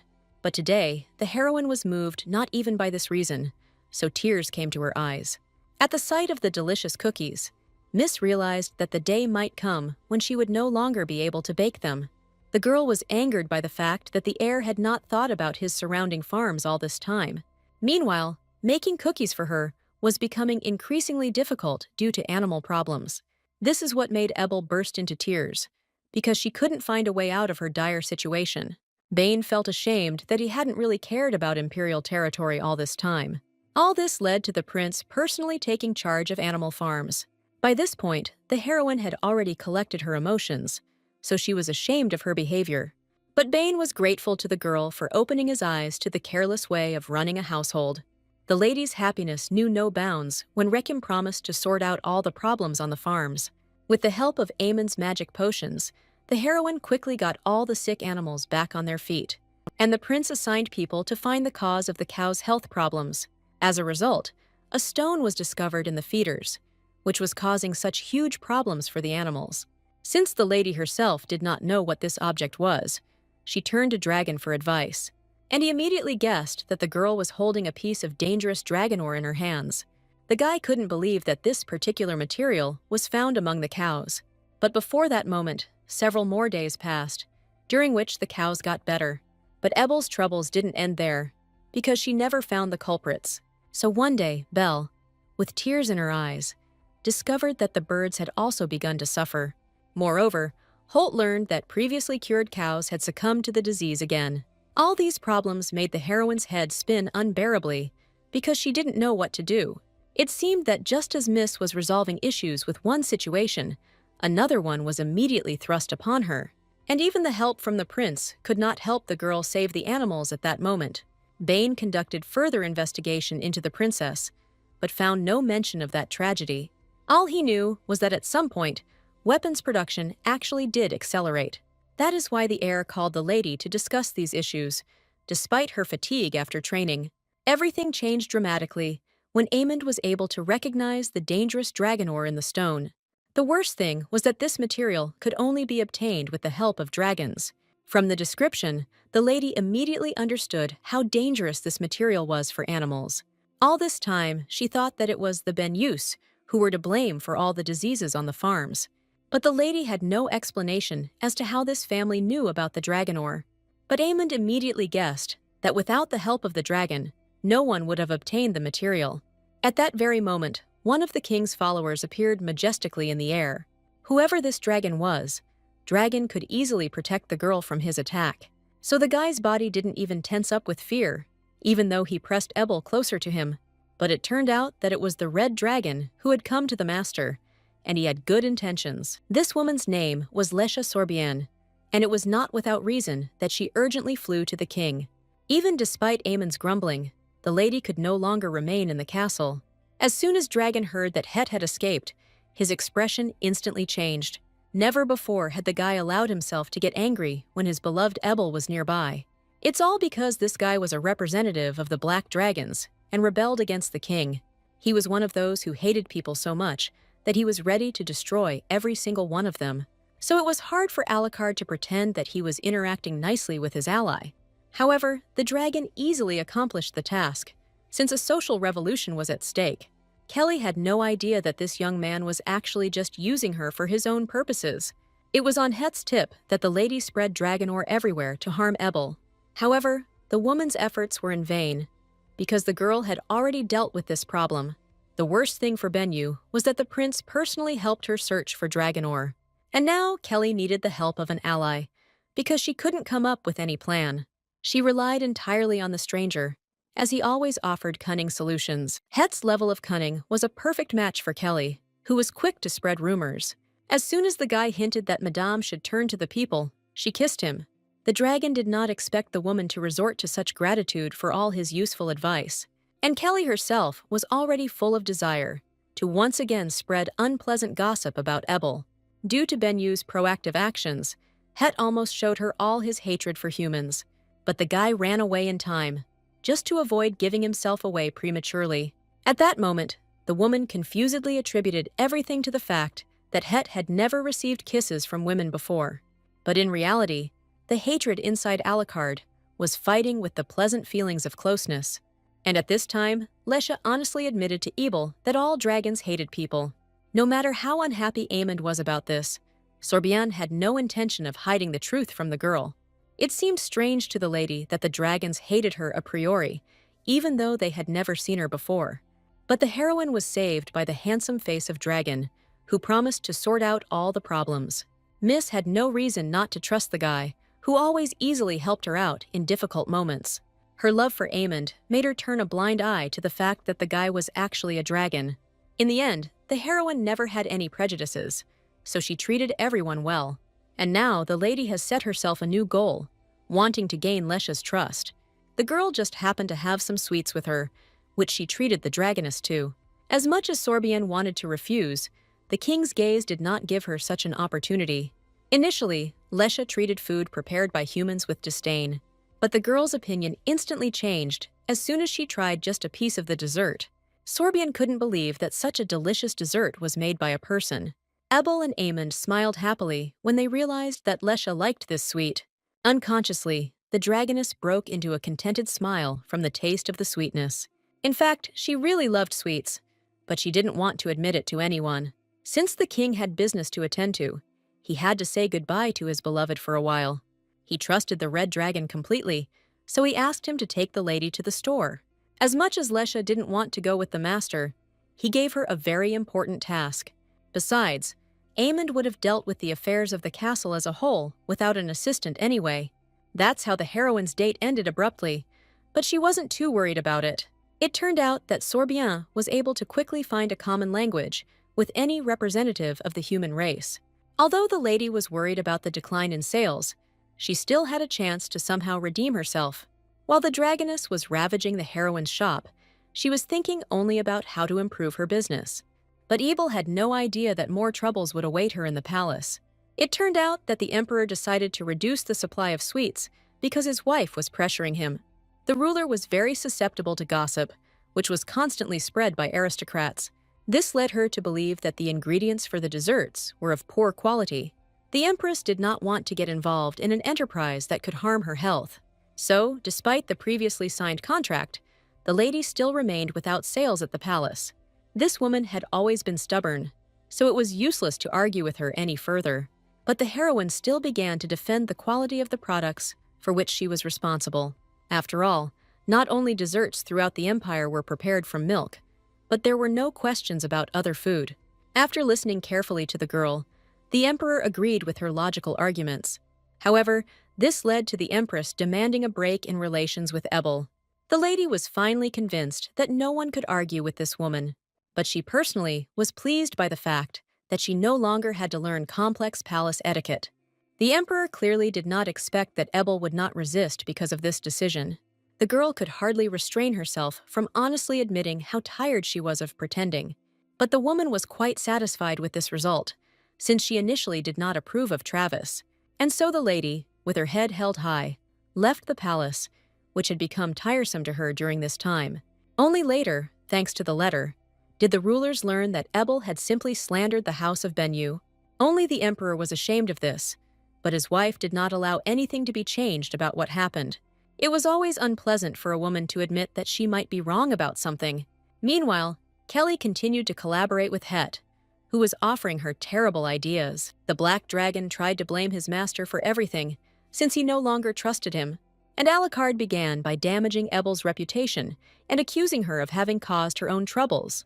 Even the assistants knew about these rumors, but they tried not to show it. But in the end, all of Travis's delicious desserts were thrown away due to the emperor's wrath. The ruler no longer doubted that the false rumors about the girl were in fact true, but the heroine didn't expect that, as a result, the ban on baking would be reintroduced in the empire. This news was brought to her by Bane, who did not want the girl to find out about it from outsiders. The assistants sided with the young lady, but even this could not console her now. What shocked Rekim most was that Holt accused him of not wanting to help Travis. As soon as the prince left in disgrace, Lesha immediately crawled out from behind the counter for more desserts. The dragoness didn't see any problem with banning desserts, since they could be sold abroad. The heroine was amazed by such a simple idea, because for some reason she had not considered this option before. But in another world, the normal situation was the distribution of franchises across different countries. Therefore, nothing stopped the girl from trying to expand her store abroad. The assistants immediately supported the lady's decision, as they were willing to take on any adventure. But almost immediately, the lady realized the reason why she would never be able to do anything like that. The whole point was that even for the export of Ebel, permission from the emperor was required. Travis had no more ideas on how to save his sweet business, so now the lady will have to close her favorite store because she didn't know what to do. Ebel had no desire to end up in jail for breaking the rules by cooking, and even if the lady continues to bake sweets, most likely they will all just go to waste. Only Lesha did not give in to panic, because she had one very simple plan. At first, the heroine did not even realize her salvation when she heard that the dragons had their own laws. But she quickly realized that this meant there was no ban on baked goods and desserts. So the solution for the candy store came from where no one expected it. In fact, Lesha didn't want to admit that these desserts had already won her heart. The heroine didn't even ask for compliments, because it was enough for her to sell her sweets. But in the end, Sorbian came to agree to collaborate for the sake of greater enjoyment in the future. She even made a huge advance payment, as she expected to shop there for a long time. Belle had no idea there was a dragon in front of her, so she was horrified by the tale. But the girl was tactful enough not to bring up this nuance right now. In the end, it was the heroine who had to explain why their guest was different from ordinary people. Only now did the girl tell her assistants the whole truth about their neighbor with the store. She could only hope that Belle and Holt could not hate Aemond. Judging by the maid's reaction, the lady realized too late that she had told her about everything in vain. Even the usually reserved Holt couldn't come to his senses after such an unusual story. But the heroine couldn't rewind time, so she decided to let her assistants calm down for now. To speed up this process, she brewed some delicious tea, which got on her nerves. Thanks to its effect, after just a couple of minutes, the assistants regained a fresh complexion. As a result, the three of them had a fun party, celebrating the fact that not all was lost. From now on, they decided to fight the ban on desserts from the great ruling family of the emperor.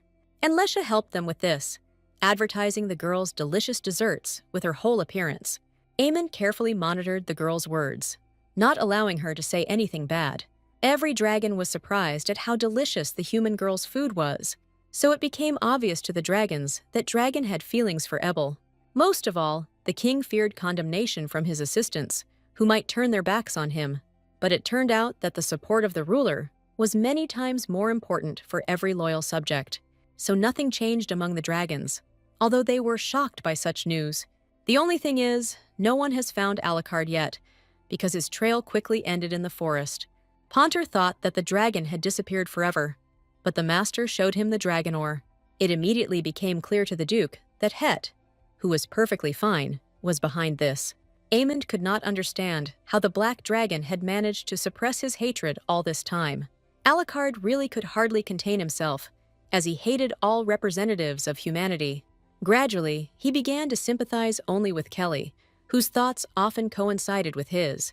And now, the odd couple went to Ebel's store to gloat over her. Benyu had no doubt that Travis should have closed long ago due to lack of customers. The woman planned to stroke her ego with this, since the girl had humiliated her too many times. But in reality, things were going well for the heroine, so she was not at all discouraged. So Kelly didn't get to see the long-awaited tears on her damned rival's face. Instead, Benyu had to watch as Ebel continued to laugh merrily at the door of the store. It wasn't for nothing that the woman considered Travis a real piece of trash that didn't deserve to live. She couldn't forgive the girl for choosing desserts instead of her handsome brother. That's why Kelly was so eager to see the nasty lady's store go bankrupt soon.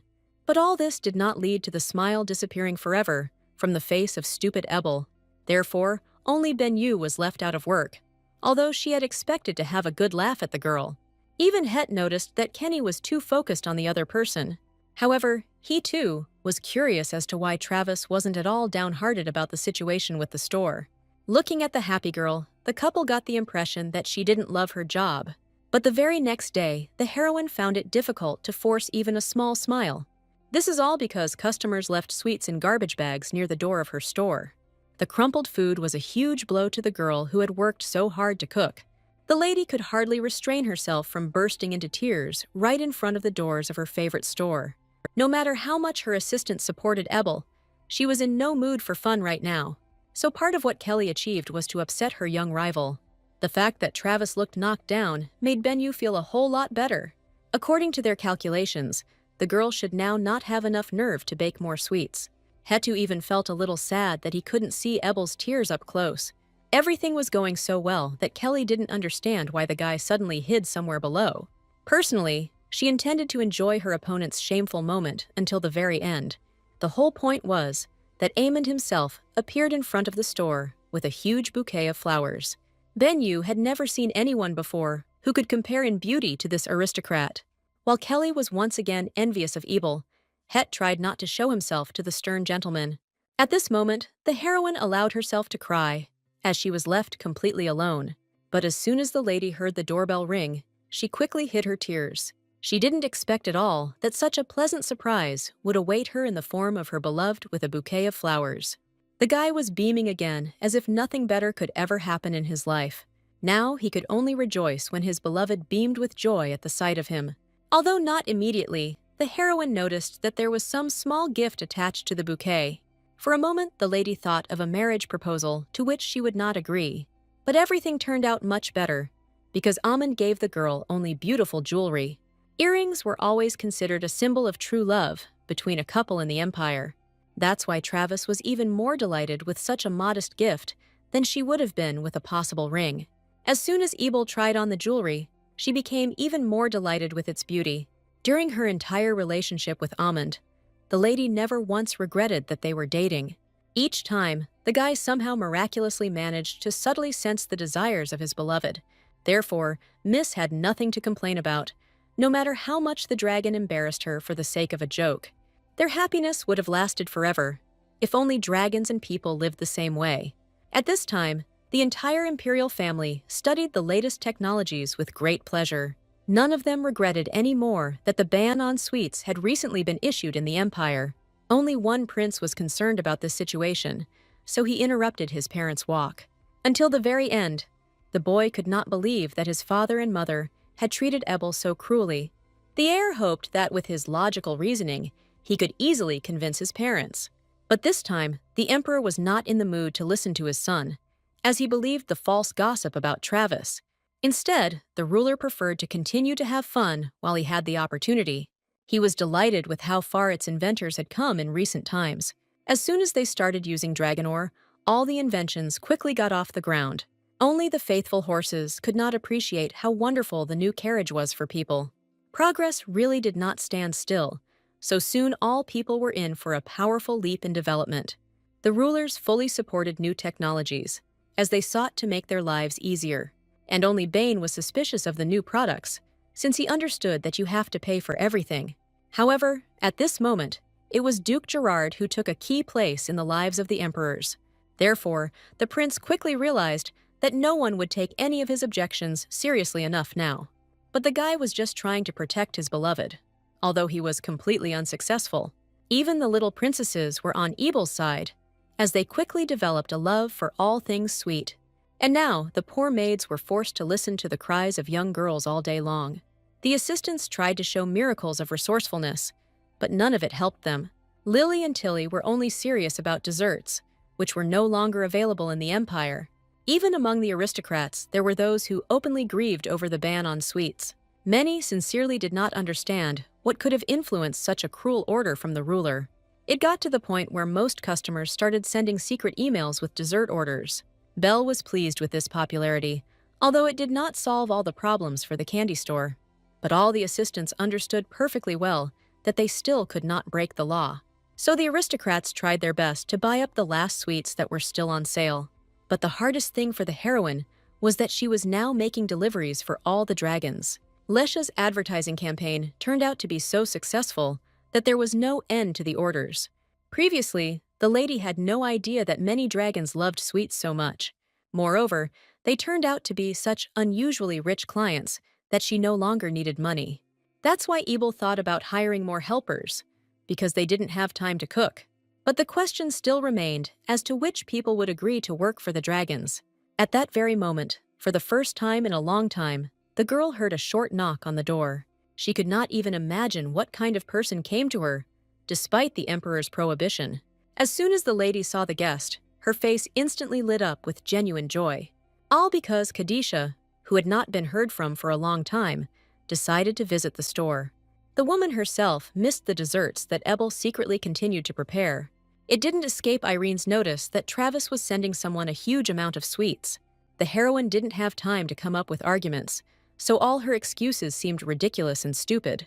No one expected that Kadisha would actually be on the side of the candy store representatives. The aristocrat came precisely to support people who were going through hard times. Irene had long wanted to open a business abroad, and now she has found a suitable partner for herself. Who would have thought that the heroine would accidentally find such a good ally for herself? But now Kadisha was planning to open a candy store in several places abroad at once, and this meant that the Ebel store became a full-fledged franchise for all people. It was only late in the evening that the lady shared the latest news with her beloved. Aemond immediately supported the girl, because he saw how happy she was about the development of the business, and Dragon personally didn't see a problem with Travis moving into his kitchen as well. But the heroine herself could not allow herself to so brazenly invade someone else's property for the sake of cooking. They had been communicating through the mirror lately, so the king personally missed the sweet lady very much. Therefore, he had even more reason to insist on his help to Ebel. Previously, the heroine had never even thought about taking advantage of her status as a loved one. Despite the fact that the girl had obvious problems with her business, she kept silent about all the troubles. But the lady could not even imagine that her attitude hurt the Dragon King so much. Ebel was raised in such a way that she was not used to relying on people in everything, no matter how close they were. In the end, Aemond was so tired of the girl's indecision and modesty that he decided everything for her. So the lady had to quickly get ready to move the cooking to the castle. The very next morning, the heroine obediently prepared for the move. Although she was excited, whenever the conversation turned to Dragon's tricks, the lady could never refuse him. But the girl's pretty face caught the attention of the guy, whom she later fell deeply in love with. She was used to Aemond keeping all his promises, so she wasn't worried about Derek's arrival. And soon the Raven appeared to personally transport the girl to the Dragon Castle. However, due to the huge amount of work, Abel completely forgot about this assistance feature. But he appeared before her many times, not at all embarrassed by his true appearance. In essence, Derek remained himself in any form, and was still just as devoted to his master. At that moment, a noisy fight was taking place among the dragons in the castle over one of the delicious sweets. Lesha was definitely in the lead in this battle, as she was much stronger than everyone else. But as soon as Sorbian saw the king's beloved, she quickly changed her priorities. The dragon's first reaction to the human in the castle was rather dismissive and unpleasant, but Lesha quickly distracted all the dissatisfied people by throwing the last dessert somewhere into the crowd. But the dragoness never got a chance to communicate with her friend, because Aemond picked her up in his arms. Dragon missed his beloved so much that he brazenly stole her from his assistants, despite their objections. In fact, Ebel herself was not against being alone with a guy she had not seen for a long time. They only briefly discussed Het, who had never been found after his recent escape. And immediately after this, the heroine moved on to the question of the kitchen, which she was so eager to see. It turned out that this room was much better than the girl could have imagined. Travis was already dreaming about how great it would be to set up a dessert production facility here. The lady was so carried away that she didn't notice the guy's attentive gaze on her the whole time. Aemond had selected the most capable assistants in advance in order to properly train them in cooking. The guy also found a set of kitchen keys, which he proudly presented to his girlfriend. The lady couldn't even imagine that Dragon would trust her so much in any matters. Aemond then allowed Miss to use whatever ingredients she needed. Ebel never imagined so many good opportunities for herself, even in her wildest dreams. As a token of gratitude, she joyfully threw herself into the arms of the guy who was the best for her. Now, Travis could never imagine her life without this dragon inside her. Their feelings were completely mutual, so happiness completely overwhelmed the two lovers. Pretty soon, the heroine's business began to expand at an incredible rate due to the help. If before such a scale was just a lady's dream, now everything was becoming a reality. Kadisha supported her ally in everything, whose plans were completely in line with her wishes. Of course, both aristocrats kept their union a secret, because the emperor could punish them. But until then, the contract between Travis and Irene was practically unbreakable because of their friendship. In this matter, the girl was also helped by the help of the dragons, who were madly in love with sweets. So the strict ban on delicacies did not become an obstacle to Ebel's dessert preparation. While many aristocrats almost cried, remembering the sweets from Travis, they had a hard time getting used to the new menu, which the emperor and his wife quickly approved of. Particularly impressionable people even composed compliments, including lines about desserts. Even the ban on sweets didn't stop them, because desires were stronger than all the rules. No matter how hard people tried to restrain themselves, they were not very successful after the sweet life. Therefore, tears flowed more and more often on the streets of the empire because the ruler banned sweets. But the more the aristocrats and commoners became outraged, the stricter the ban became. And only the heroine was not affected by these restrictions, because she had long ago found workarounds. The dragons turned out to be unusually diligent pastry chefs, so business went uphill. In addition, Aemon continued to support his beloved in everything, so problems were resolved quickly. The only thing the girl regretted was that her former assistants did not respond to her letters. In Belle's case, everything was clear, as she and her husband were preparing for the imminent birth. But Holt remained loyal to the old store, even though it was no longer of any use. But everything changed the moment Derek finally got answers from his former assistants. All this time, the lady was impatiently waiting to hear what Belle and Holt would tell her about not going with her. It turned out that the boy and girl still fondly remembered working in the old candy store, so it became clear that both assistants were ready to take active action. The heroine has long realized that all her failures in the past have become her successes this time. That is why the lady was not going to give up, so as not to let down her loyal loved ones. But the question remained, what to do with the emperor, who was now not on her side? Until then, Kadisha had been making every effort to develop her business as a lady in other countries, so Ebel focused entirely on keeping up with all the deliveries. Now Derek was temporarily serving the young lady, delivering all her important letters to their addressees. This was very useful, since the girl was constantly visited by various brilliant ideas, and the Raven performed his duties brilliantly, making his contribution to the development of the sweet business.